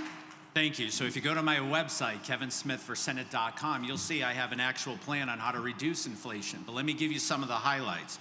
Number one, we have to make the Trump tax cuts permanent. They're due to sunset. We have to make those permanent. Number two, we need to lower corporate taxes to bring manufacturing back to the United States of America. You know, in New Hampshire, we've been lowering business taxes, but getting more business revenue because we've grown the pie. We need to do that here in the United States. We need to lower taxes on individual income. We need to cut labor regulation on employers, which is just adding to their costs and adding it to all of consumer costs. We need to repeal things like the Jones Act, which puts taxes on shipping things like liquefied natural gas and oil around the country. Inflation is a tax, make no doubt about it. And it's due to, as Bruce said, the out-of-control spending, but two, it's because our high energy costs, we're not energy independent anymore. I got a plan on that too, you can look on my website, but we have to become energy independent again to help bring down inflation. Thank you, Kevin. All right, so Bruce, you get this next one, and I think I already know where you stand. What role, if any, should the federal government play in education? And follow up, how do you plan to fight a Department of Justice that labels parents showing up to school board meetings as domestic terrorists? Well, I went with my sons here and family to 8 school board meetings. I was removed by police 5 times. So that says where I stand on school board. The Department of Education should be abolished, and the Department of Justice should be fought. And I'm a fighter. Joe Biden wants to eliminate the filibuster. The world record in the Senate is held by Strom Thurmond. Senators have been trying to break that since 1957. I wanted to see if I could do it, so 3 weeks ago in Manchester, I had a hotel open to the public. I let anybody in and took questions unfiltered. I made it past his 24 hours. I made it 33 hours and 19 minutes, nonstop. And that's exactly the kind of fighting that I would do down in Washington, D.C. I'd fight tooth and nail against the Department of Justice and to abolish things like the Department of Education and have them stop harassing parents or calling us terrorists. Thank you, Bruce. Kevin. Yeah, federal government should play no role. We don't need the Department of Education. What we need to do is return education to the parents. That's where it first belongs, right? Mm-hmm. And Maggie Hassan, well, I call her Maggie Hassan, she hasn't been fighting for parental rights in education for us. But it needs to be returned to the parents in the local districts. Again, that's what is wrong with all of these federal agencies, if they have too many tentacles into our lives right now. And we don't need this one-size-fits-all policy coming out of the Federal Department of Education, which, by the way, is just kowtowing now to the teachers' unions and pushing their woke socialist agenda on all of the local districts. It needs to end. It needs to stop. Give the power back to the local districts. Give it back to the state government as well. And by the way, can you imagine if Merrick Garland had actually gotten on the Supreme Court? He needs to be fired once and for all. The guy who called parents domestic terrorists, we're supposed to believe him that he had good reason to have a warrant to raid Mar-a-Lago? What a bunch of malarkey. Thank you, Kevin. Don? Thank you. Well, we all know public education is failing us, yet where the majority of our property taxes go to funding education, it's terrible. I was one of the founding members of the SAU 16 Parents and Grandparents Task Force, and that's what it was, a task force. I got censored by the school board, but they thought twice about removing me physically. So there you go. Local level's the key. We got to win back our school boards, and we got to make sure that we invest in that. And if we win back our school boards, we can go a long way in changing education, parents' rights, getting the unions out of our classroom, empowering our teachers, and for crying out loud, getting CRT and gender training and all that other stuff that doesn't belong in our classroom that's corrupting the minds and creating mental health crises for our children. This must stop, and I will work to do that. Thank you, John. And so now we're going to start asking some questions from the audience. So the first one, we'll start with you, Kevin. What material support do you think the U.S. should provide to Ukraine? Yeah, so again, this was a situation where we're left leading from behind on this. If we had been much more forward-thinking on this, what we could have done is arm them properly to fend off the invasion from Putin, but we didn't do that. But I'll tell you what we should not be doing that now is giving them endless amounts of money that is being completely unaccounted for and with no game plan at all. That $40 billion that was passed to Ukraine, I would not have supported that. We've got out of control spending right now in Washington. We need to take care of our people here at home, but this is another foreign policy economic disaster at the hands of Joe Biden. We have no plan right now on what we're going to continue to do and what our role is going to be. And oh, by the way, where is Europe, who are on the front lines over there? What is their strategy? Thank you. Don? I believe Ukraine can handle what they have right now. We've done our best, and as Kevin noted, we were behind the power curve, but at least we got them some things and some training and some weapons. But what we lack right now, and what we lack across the government, is policy and strategy. There is none. And until we spend another dime, until we commit another American service member, take them away from their family to anything, we must demand the policy and strategy be articulated to us so that we can make the decision, not the executive through an executive order behind closed doors with apparently the Secretary of Defense, the Secretary of State, the Chairman of the Joint Chiefs of Staff, and the other chiefs who are incompetent and don't know how to win. We got to get control of this. Thank you, Don. And Bruce? You asked what we should give to Ukraine in terms of aid. The answer is nothing. Not one nickel of any wage from anybody in America or anybody in New Hampshire. Not one penny, not one bullet, not one American life, not one boot on the ground. Nothing. It is not our fight. It's not our country. My job as United States Senator will be to protect and defend the Constitution of the United States, not Zelensky, not anyone else, not Ukraine. If our country is faced with a threat, and we have an imminent threat to our nation, and we're defending our nation, then absolutely. That is not the case now. It is more meddling and more nation building and more nonsense, the kind of thing that we've done year after year after year for 20 years with absolute failure, costing us trillions of dollars and thousands of lives. It must end. I will never vote for it. Thank you. So this next one from the audience says, have you accepted any money from PACs or pharmaceutical companies? And this one, Don, you're up first. No. Okay, Bruce Fenton. Oh. No, I have not accepted any PAC money or any money from any pharmaceutical companies. Okay, Kevin?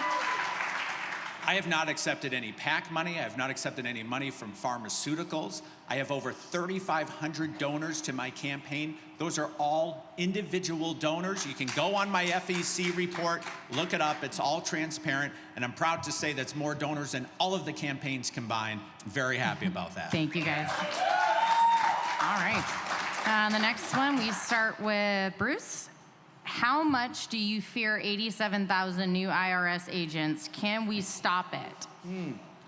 Yeah, I fear it a lot because we have seen this slippery slope, and it's something we should all be very, very concerned about. They have this domestic standing army, which is what our founding fathers warned against. We have a domestic standing army in the form of the TSA. It's 300,000 people.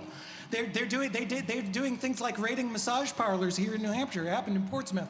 They were originally told that they were going to protect us from these bearded terrorists in caves, and now here they are interfering with the lives of people. And we have an entire generation, young people, some of the young people who work for me, they don't know that it's not normal to be frisked when you're going into airport. 20, 30 years ago, you could get on a plane. You didn't need this kind of thing. So this sort of expansion is disastrous. It's disastrous to our human rights. It's disastrous to our Constitution. We should absolutely stop these IRS agents, and we should roll back the TSA and every other bloated, violent government agency. What do you think? Like, how would we do that? Like, what is the steps we could take to? Is it just cutting funding to these departments? Yeah, I'll vote no every single time on government expansion and tyranny, without fail, without exception. I'll just vote no. That's what you're getting with the senator. There's a lot of talk, there's a lot of marketing, but it's ultimately about the votes and the bills that you would sponsor and co-sponsor. So I would vote no, absolutely, without exception. I'll never support government expansion or government tyranny, ever. Thank you. Kevin? Yeah. And the only thing worse than 87,000 attorneys in a room would be 87,000 IRS agents in a room together. Look at, we saw this during the Tea Party days back in 2010. Who did they come and audit after all of those, all of those different rallies, right? Mm-hmm. The Obama administration targeted conservative groups, conservative individuals. And if you don't think they're gonna not do the same thing with these new agents, especially after, what happened last week, then you're not paying attention. That's exactly what's going to happen because they're weaponizing all of these departments to go after their political opponents right now. But here's the other thing. They've said the only reason they're hiring all these agents is to collect more revenue. We collected a record amount of federal revenue last year. We do not have a revenue problem as a country. We have a spending problem. And that's where we need to start. Go back to a balanced budget and stop the spending. Thank you. Don? Yes, ma'am.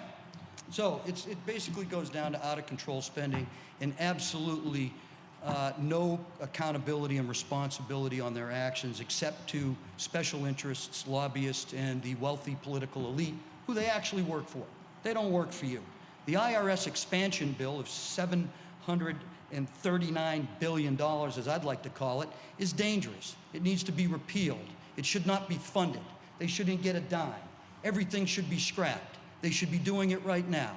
Every single Republican in the Congress should be up in arms. This is an inherent danger to our nation.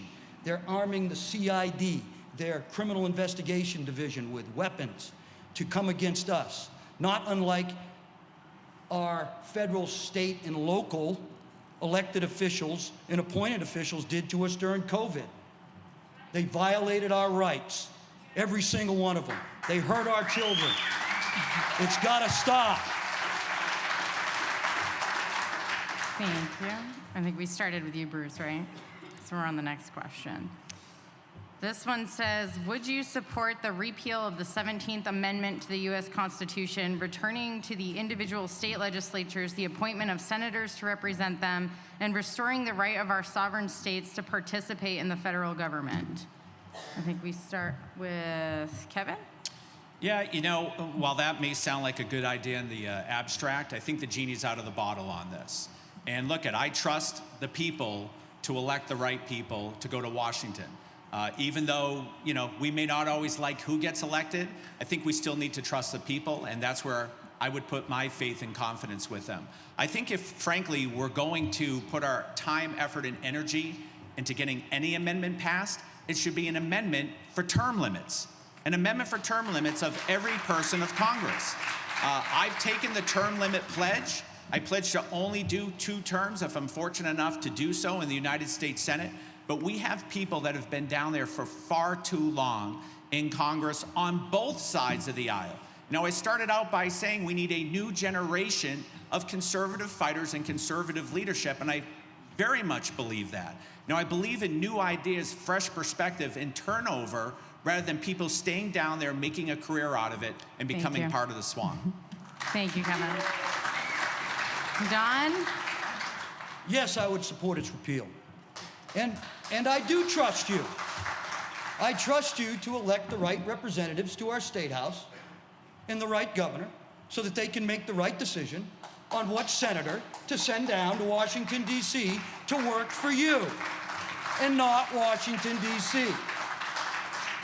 The genie's not out of the bottle. You can stuff that genie's head right back in there, throw his body in there, put the cap on it. It was and has created political, career, politicians, and all the corruption we see. And by trusting you to elect the right representatives and then trusting them, your representatives, we will get the right senators down there to work for us. That's how it's supposed to be. And it worked until the 17th Amendment. And now it's gone to hell in a handbag. Thank you. Thank you. Bruce? Yes, I'd support it because it brings more power to the people. I believe the same Congress that passed that also passed the Federal Reserve and the taxation. So, you know, I would be in favor of that. But the more important point is to put more power into the hands of the people. I'm a big believer in decentralization. I come from an industry where I think that that's the future. And one thing that's made me uncomfortable about running for office is sort of this you know, focus on people. I believe that the next evolution in you know, humanity and governance is talking more about ideas and less about people. And the ideas that we should hold dear are those about our core values of the Constitution, human rights, the Bill of Rights, and freedom. All right, thank you. So this next one is a little bit of reading here. It says, Victor Davis Hanson, writing on August 12th in the Epoch Times, listed the many recent corrupt actions of the Federal Bureau of Investigation, putting forward the proposition that the FBI is dissolving before our eyes into a rogue security service akin to those in Eastern Europe during the Cold War. He concludes that the agency has become dangerous to Americans and an existential threat to their democracy and rule of law. The FBI should be dispersing its investigatory responsibilities to other government investigative agencies that have not yet lost the public's trust. Your comments, would you support Mr. Hanson's recommendation? And we start with you, Don. Yes, I support his recommendation 100%. 100%. We have a leadership problem in America. We have a leadership problem at the highest levels. We got to change that. You got to put people down there that have proven leadership records, that have put their lives on the line for something they believe in, that have lost men and women who have put their lives on the line for something they believe in. And right now in Washington, D.C., they don't believe in the same things that we do. I've been across this state, every town and city, some multiple times. I know what Granite Staters are thinking. And I know they don't trust the government. And I know they don't trust Washington, D.C. And I know they want change. You can't expect to change something if you invest in the same old problem. And that problem is Maggie Hassan. The Biden administration is an existential threat to this country. Hassan is, and so is the whole damn administration. Thank you, John. Thank you. Bruce Fenton, and it was kind of a long one, so if you need me to rephrase, if not, go ahead. Yeah, you asked about FBI corrupt policies.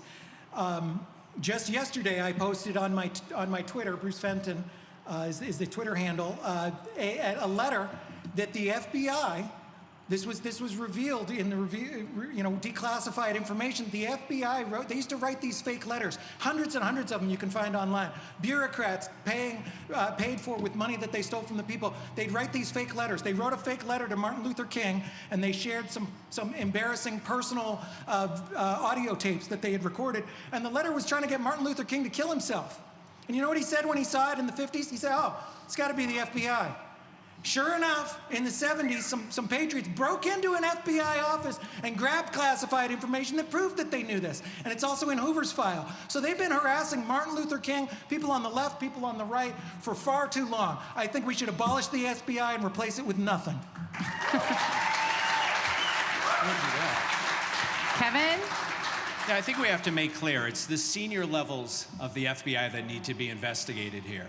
We do have fine, very good men and women agents at much lower levels that just want to do their job and don't want to work in a politicized agency. I think we have to be very careful about that. But look, Don's right.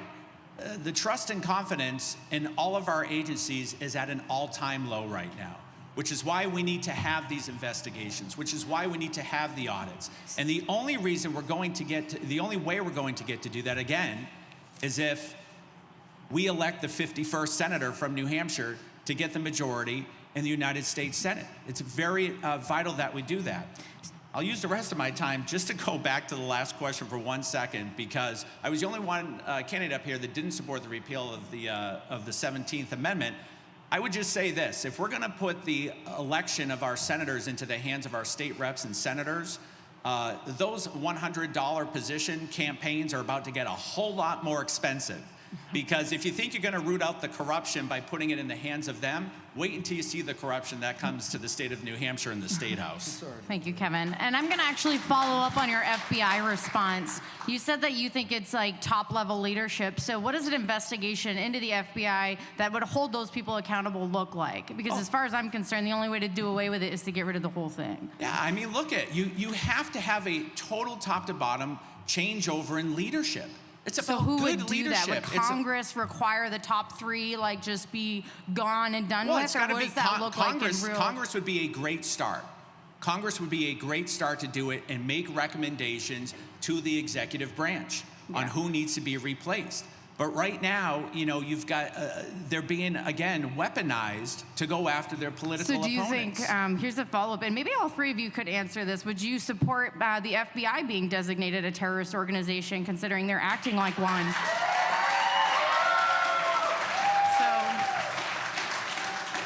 I don't, Heather. I don't, because I believe at its core, it's a good institution. And I believe that there, as I said, fine men and women in that institution who want to do their jobs, who do want to protect us. Look, I'm a big supporter of law enforcement. I always have been, whether it's local law enforcement, state, or federal. We have some bad actors right now in these agencies, and those bad actors need to be weeded out. They need to be investigated, and they need to be thrown out. But I don't think we have to get rid of the whole thing kit and caboodle. Okay. I mean, fair enough. No right or wrong answer, but this is just same with you though. Would you support classifying them as a domestic terrorist organization? I'm not going to go as far as designating them a terrorist organization. No. I mean, because you would know that like terrorism, right, has a certain bulleted criteria you have to check off. So if they check all I of want the to know, boxes, Don supporters booed me on that, but he didn't get booed on it. I don't know who booed, but at the end of the day, there are political appointees, and those political appointees are confirmed by Congress, and and the Senate has every right to remove them. They just don't have the guts to do it. And they don't have the guts to reform the agency. The first question we have to ask is, do we still need the FBI? And if we answer that question, no, then get rid of them. If we don't, then we keep them. But they probably need to be reformed like every other damn agency and department in the federal government that has grown too big for its britches and are violating our lives. But I tell you who I would designate as a damn terrorist organization, and that's Antifa and BLM. And Bruce, I'll let you answer my follow-up as well, as far as like, do you believe the FBI is behaving like a terrorist organization? Would you designate them as such? Yeah, sure. Okay. Why not? But more importantly, it shouldn't matter. It shouldn't matter what government says. We're again back to the thing with people in fancy offices deciding. It shouldn't matter whether somebody says they're terrorists or not. I've been called a terrorist many times. I'm a Bitcoiner. I'm a Ron Paul person. I'm an anti-war person. I'm a school board protester. I don't want anybody to have any power to call anybody in this room a terrorist, and it shouldn't matter what government says. Yeah, they're terrorists, but it shouldn't have any power if we say that. The way to stop them isn't by calling them terrorists. It's by starving the beast and taking away their funding and abolishing the entire thing. Thank you, Bruce. All right, that was an important one because we all see what the FBI is doing, and including attacking journalists like myself. Yeah, they're not doing good things. If there are good FBI agents and you want to blow the whistle, I'm all ears. So I'm just going to throw that out there to anyone watching. So here's another one that's sort of, we're going on another one from the audience here. What can be done about the crime in cities in America, the rising crime? And I can't remember who we started with the last one. I think I got the last one You first, did, so yeah. Don. Well, as a certified police officer in the state of New Hampshire, we have to trust our police. We have to back them up. We can't defund them. We can't paint them with one color brush just because one knucklehead does something bad. We need to take care of that knucklehead and make sure that he never wears a police uniform again. But unless we are going to get tough and empower our police, not to violate people's rights, but to protect us in our neighborhoods, in our communities, crime is going to go up. If we don't invest in community-based law enforcement programs, where communities have a word, where we bring churches and schools and organizations and people together to say hell no to gun violence in our communities, hell no to drugs in our communities, hell no to breaking windows and vandalism in our communities. If we don't start doing that on our own streets, we're not going to have a safe America. And that's what we need to do.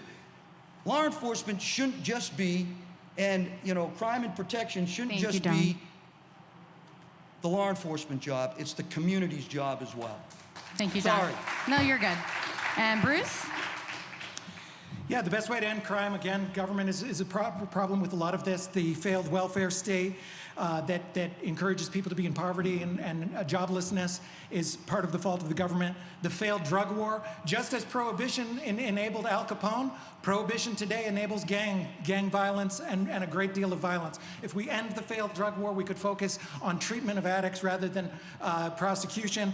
We can end victimless crimes to allow police to focus on crimes that have actual victims. And most importantly, we can protect and defend the Second Amendment and empower people to protect themselves. Everybody should have the right to bear arms. Everybody should have the right to defend themselves against attackers. Nobody can do it. Government and Mother Government is not here to save the day for you. Everybody should be empowered to help protect themselves. Thank you, Bruce. Kevin? We need political leaders that will support law enforcement. One of the great honors of my life over the last 8.5 years was working side by side with the local police and all of our local first responders, and having a great relationship with them and working with them to do what was best for the community to make sure everyone felt safe, but also felt like their tax dollars were effective and at work. Yeah, there are bad people from time to time in the agency, sure, and they need to be dealt with swiftly and appropriately. But when the left, again, puts out this message that we need to defund the police or that the police are bad, let me tell you, it gets harder and harder to recruit good men and women for these positions. I saw it firsthand in Londonderry. And to me, we need to defend these people and we need to back these people. And by the way, we are a nation of law and order. Groups shouldn't be allowed to occupy city blocks for months on end and call it their home. That's a failure of leadership right there. So we need, it starts at the top. We need good leaders. Thank you, Kevin.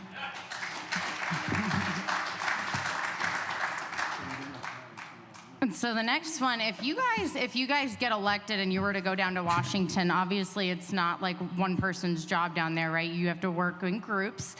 Who are some people that are currently serving in Washington that you would most like to work with? And we'll start with Bruce. So I'm all about liberty. I would like to work with anybody on either side of the aisle as long as they're interested in reducing the size of government and reducing government overreach and reducing taxes. That's very unlikely with most of the people on the left right now, but this is a 6-year term, and I believe that our country is headed towards great turmoil, the kind of turmoil that we have never seen before.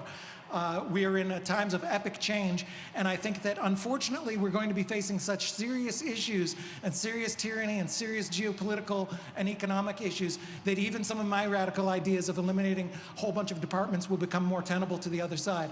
But in the meantime, I would work with anybody who wants to reduce government. Some of the people that come to mind are the typical champions of liberty that we've seen on the Senate side would be people like Rand Paul, other people who support things like the Second Amendment, Ted Cruz, and there's many people in Congress as well, like Thomas Massey and others. Thank you. So I'm all about liberty, and I'll work with anybody who's for the Constitution. Thank you, Bruce. Kevin, how about you? Yeah, this question comes up a lot because I think people want to know, well, if you go down there, who are you going to be aligning yourself with? Are you going to be a Mitt Romney guy or a Ron Johnson guy? And let me tell you, I'll be much more of a Ron Johnson guy. I certainly hope he wins his re-election as well. But I plan on working with senators on a variety of different issues. You know, Ronald Reagan's rule was your 80% friend is not your 20% enemy. And sometimes you have to coalition build in order to get the policy passed that you want to see be done. So on fiscal issues, budgetary issues, I'll be much more aligned with someone like Rand Paul in those particular areas. If it's military strategy, I like the way Senator Tom Cotton thinks on those particular issues. But there's other great folks too, Tim Scott, Mike Lee, all who bring a wealth of experience and knowledge to a number of different policy areas. And so I'm going to be looking to different people and align myself with different senators in order to, again, fix those problems. The American people are holding us accountable because they're tired of the rhetoric. They want action. Thank you, Kevin. Don? My turn? Yes, Okay, your turn. Thank you very much. You're welcome. What an interesting question, right? What's important to me is freedom, justice, liberty, security. But traveling around New Hampshire, it's the economy, it's out of control spending, it's paying too much money for everything because of energy dependence has driven inflation up, and it's certainly the lack of security in this nation. I have an American Strength agenda that is closely nested to the America First agenda, and to be quite honest with you, I don't know any of these people. I have no clue who they are. I don't know who I'm going to align myself with, except you. I do know that much. Is there anybody, though, that's currently serving that you'll give credit, like where it's due, someone that you think has been working hard? I will give credit where credit's due. You what? I will. So is there any member of Congress right now that you think is, like, that you want to give credit for? Like they mentioned Ron Johnson, he's done great with COVID panels. Rand Paul's done good going after Fauci. Is there anyone else that sticks out to you as someone that's just done a great job fighting on behalf of the American people? No, I think they fought great on behalf of the American people in areas that they're comfortable with, in areas that, but look at our economy, look at our spending, look at the safety and security of our nation. I haven't heard any of them speak out on that except to blame the Democrats. And they're both at fault down there. We got to come to that realization that we're both at fault down there. And if we don't do that, we're not going to fix anything. This is how my first phone call goes to Gene Shaheen. Hey, Senator, I'm here to serve the Granite Staters and the American people. We need to fix the economy, stop out of control spending, and fix the security of this nation. Are you with me? Thank you, Don. Are you with me? Thank you, Don. I'll let you know if she's I not. think we're gonna switch over to our rapid fire questions now. So these ones, like I said, they're gonna be shorter answers. You can do yes or no. If you feel the need to explain a little bit, you can, but please don't go over like 10 seconds. All right. All right. First question, we'll start with Bruce. Would you be in favor of eliminating the filibuster if elected? No, of course not. I did my own 33-hour filibuster, so I love it. I'll do that every week if you send me down there. All right, Kevin. No. No. Don. Perfect. Question number 2. Have you seen 2,000 Mules? Kevin. Yes. Don. Yes. Bruce. Yes, love it. Okay. Third question, Don. Would you approve money for a COVID tracking database? Hell no. Bruce. Absolutely not. Kevin. No way. All right. Number 4, back to you, Bruce. If elected, who will you support for Speaker of the House? Anybody other than Mitch McConnell. Oh, that's Speaker of Oh, the I'm not House? supposed to say that. No, Speaker of the Rand House Paul. or Senate President? Speaker of the House. Oh. Oh, Speaker of the House. Sorry. Yeah. Sorry, I thought you meant Yeah, let's Senate pray President. Mitch McConnell doesn't get it. So is there anyone that you would support, anyone that sticks out? Thomas Massey. Okay. Thank you for answering. Kevin. No, I'm concentrating on the Senate and getting elected to the Senate. Okay. Anybody that you comes to mind for They Speaker got of the tough House? choice over there, just like over in the Senate.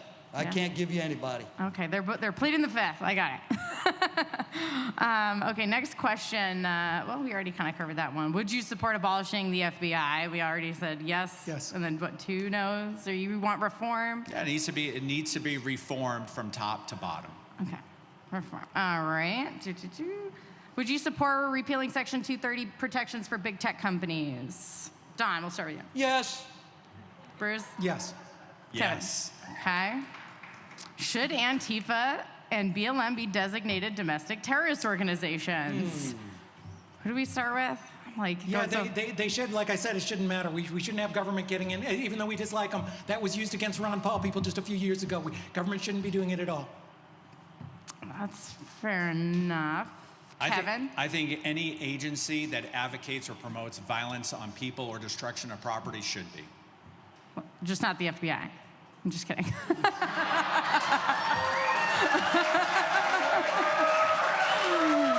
I mean, Melania's closet, I heard, was a little rough. Heather, we'll make a podium for you up here, too.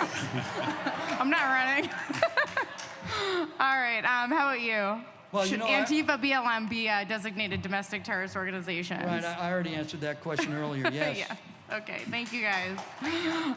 Let's see. Oh, here's a good one. We'll start with you, Kevin. What news do you watch? When I have time to watch news these days, primarily Fox. Fox, okay. I watch Fox primarily, but I have to watch them all to know what the enemy's doing. Okay. Bruce? I watch as little as possible. I try and go directly to the source whenever possible. If I see an article, I try and find the exact lawsuit or piece of paper that they're talking about, or close to the source as possible, because the news is completely unreliable. So and you guys can kind of just, if you know, are any of you familiar with like alternative sources of media besides the mainstream Fox? Like, I work Like for, yours? Yes. like I work for one. Yes. Yeah. Okay. I follow Yes. yours. All right. So, well, like what? Let's hear. Because there's a few. OAN, I'm Epoch on- Times, Reason Magazine. Okay, yeah, there's a couple. OAN, Right Side Broadcasting. I want to name drop for, especially if people in the audience aren't familiar, Real America's Voice, Right Side Broadcasting, One America News Network, Newsmax. I'm not a huge fan, but like Epic Times, like you mentioned, these are great sources of information. Same with Just the News. John Solomon does great work. I would recommend all of you start following and expanding sort of your information sources. So that's a question there. Should we end our membership in the United Nations? Don? The United Nations Yes. is in collaboration with Chinese Communist Party. I have worked around them all in my 33 years in the military, Afghanistan and 28 countries in Africa, and they are dangerous to the freedoms and liberty of America. Thank you, Don. Bruce? Yes, we shouldn't be in the UN. I agree that it is. It's been tragic what they have caused throughout the world. Thank you. And Yeah, Kevin? the UN and the WHO parroted all of the Chinese propaganda during the pandemic. Absolutely, we should not be a member. Okay. Thank you both so much. And that would save us another agency of the government, you know, the UN ambassador. Another one, will you vote to impeach Merrick Garland? Should we start with Kevin? Yes. Okay. Yes. Absolutely. Bruce? Yes. Yes. Okay.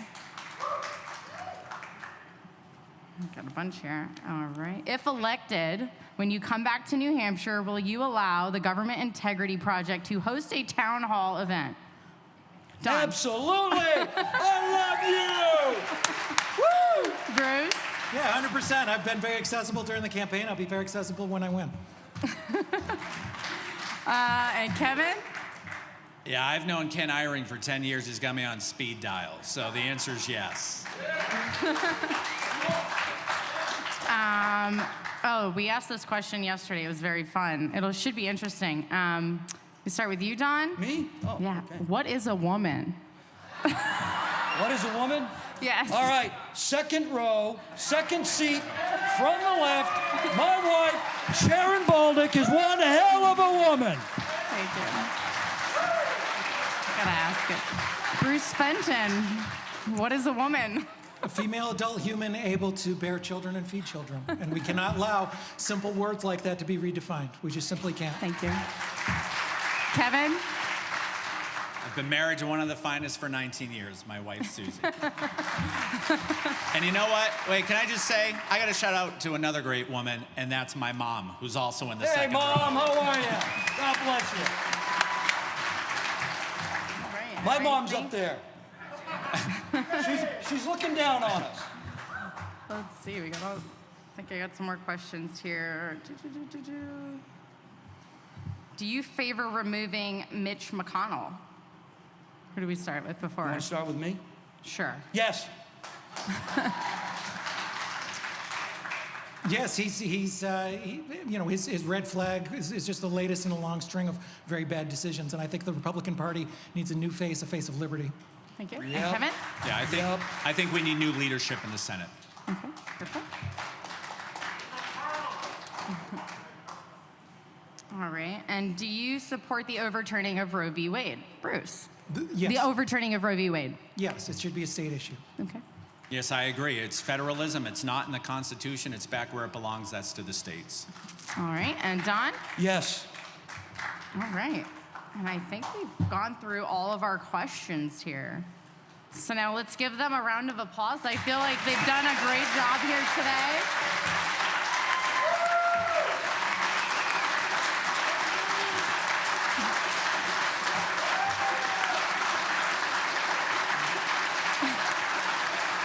I would stand, but this box makes me a little nervous. But thank you guys again for coming out and for Ken for putting this on. Yeah, we have the 2-minute closing statements. I was just going to give them one more round of applause before then because, again, there are candidates that want your vote but that chose not to address you here today. And I think it speaks volumes for all three of these candidates here for actually coming out, regardless of where they stand, but just for giving you the opportunity to hear from them.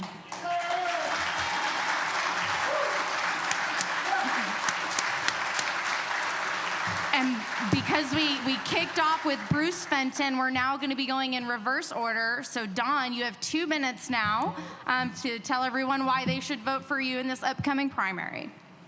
Well, we had some great questions asked here and some tough questions. And I want to thank my two Republican opponents up here on the stage for being up here. Now, I got to cover one issue with you. It's been written a lot in the inaccurate news media that I'm an angry person. You're damn right I'm angry.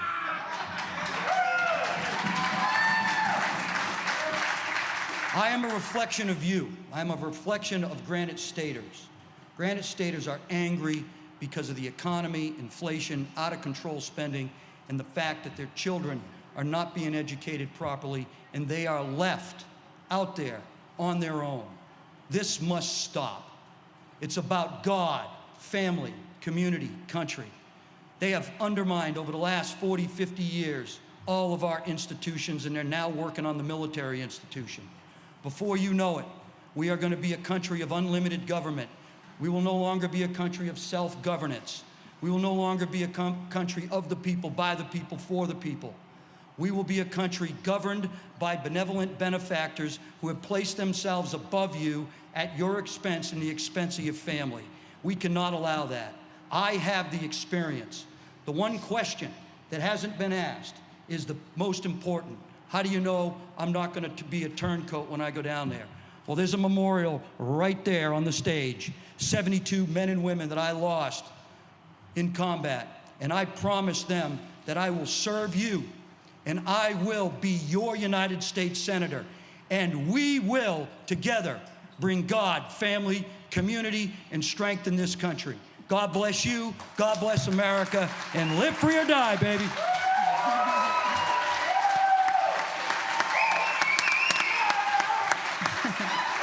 Thank you, John. Kevin, thank you again. Thank you, Heather, and I'd like to thank the Government Integrity Project as well for putting on this forum, and especially thank both Bruce and Don for joining me here today. You know, in less than a month, you got a very big decision to make on September 13th. We're going to need the strongest conservative candidate with a conservative record to go up against Maggie Hassan this fall. And when you go into the privacy of that voting booth, ask yourself this question. Who do you want to see on that debate stage with Maggie Hassan, mano-a-mano, making the case and articulating to the voters why she and her failed record does not deserve another term in the United States Senate?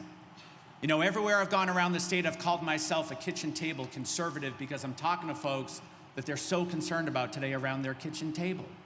And it's the issues that Maggie hasn't been representing us on, whether it's security at the border, the prices at the gas pump, parental rights in education. Maggie hasn't done anything about these issues. Maggie hasn't done anything about election integrity either. And that is why this election is so pivotal and so critical. And so I hope to earn your vote, if you haven't made up your mind yet, between now and September 13th.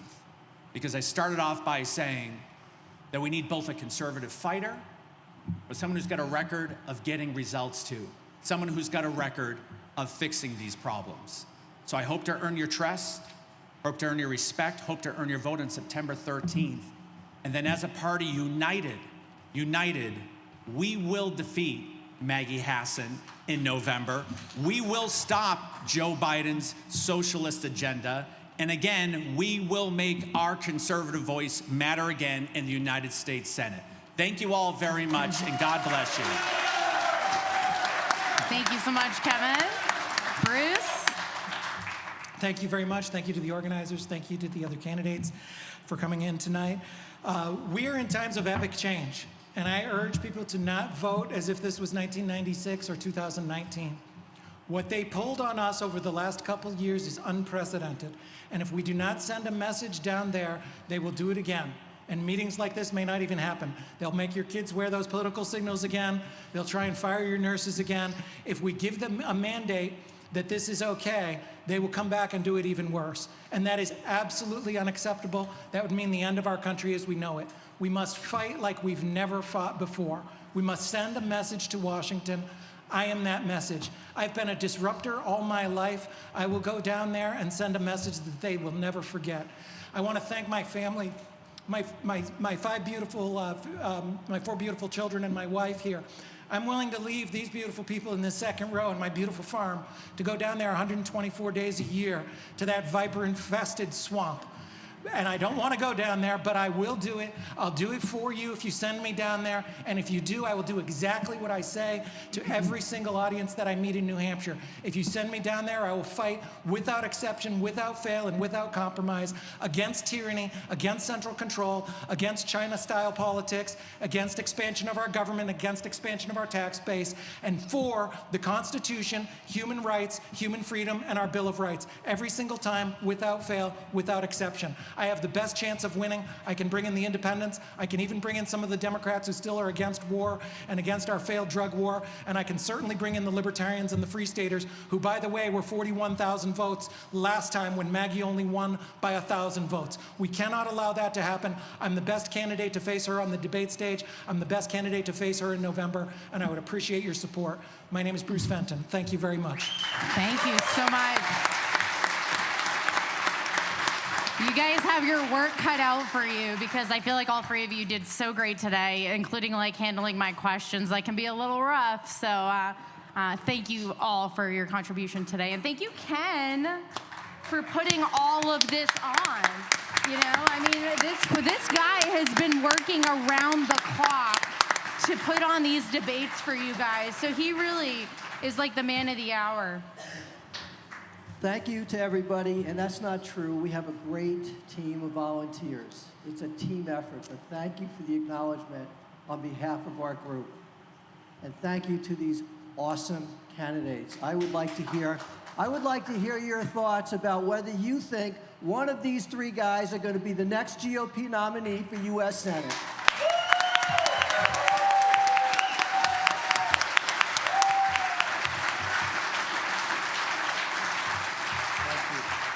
So before I go into the last couple loose ends of things I'd like to talk about, Emily has asked if she could come up here and just make one last pitch for us. Thank you to everyone who did the raffle 50-50 split. Yesterday we raised, I think, 566. We're at 580. I would like to see if these candidates, yesterday I asked the same thing. Would you guys like to buy $20 in raffle tickets? or 1,000 for Bitcoin, 1,000 chances. Yes. 1,000 for Bitcoin. We're trying to get it up to 600. So if each of you would give $20 to split this, that'd be great, and we'll pull the winner in about 3 minutes. Can I Venmo it to you? We can accept that. I'll go get the QR code. But Honey, can you get me the $20, please? Yeah, $20 Thank you, for dear. all the families. We'll be pulling this in about 5 minutes. That's going to get their money, tear their tickets, and then we'll stick around, and I'll pull the winner, and you guys will be going home with like over $300.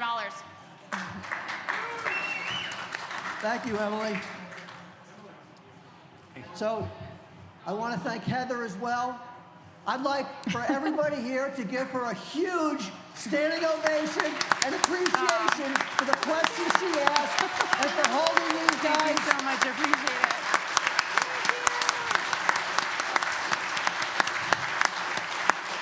I appreciate it. And you know what, Ken, like, I took this very seriously. When you reached out to me and you're like, and you asked if I would moderate this, you know, with what the state of our country right now, I feel like we cannot afford to make mistakes. So when I came here and I had the ability to help formulate some of these questions for you guys have your work cut out for you. Like, our country is under attack on like an 1,000 front war right now. And I pray for whichever one of you end up going down there, that you really, truly don't lose sight of this country and you stand and fight for it, like, to the end. Like, and I'm going to be praying for you guys, because there's no shortage of bribery, corruption, blackmail, all sorts of stuff down there. I mean, I cover it for a living. And, you know, I don't know how many times people ask me, like, am I afraid to do what I do? But it's a lot worse when you guys are the ones in the position to make some of these positions. So hats off to you and best of luck to whoever goes down there. Thank you.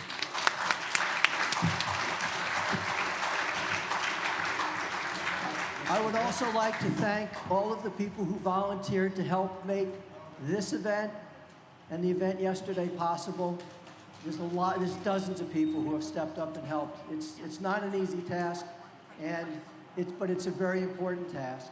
So, I want to thank you, the people who came today, because you have an interest in making sure that you cast an informed vote to pick the right person to go to Washington and to help us make sure that we can have someone who's going to represent us properly represent us, and serve for us, not expect us to serve for them.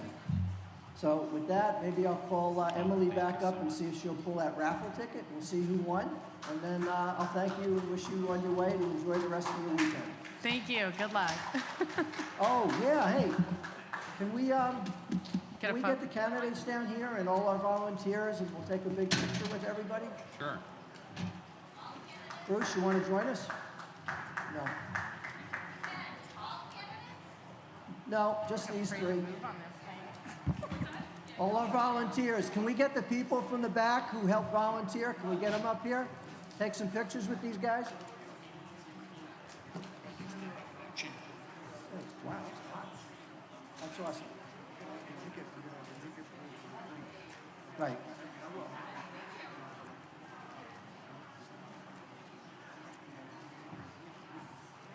I was gonna say, yeah. I know, right?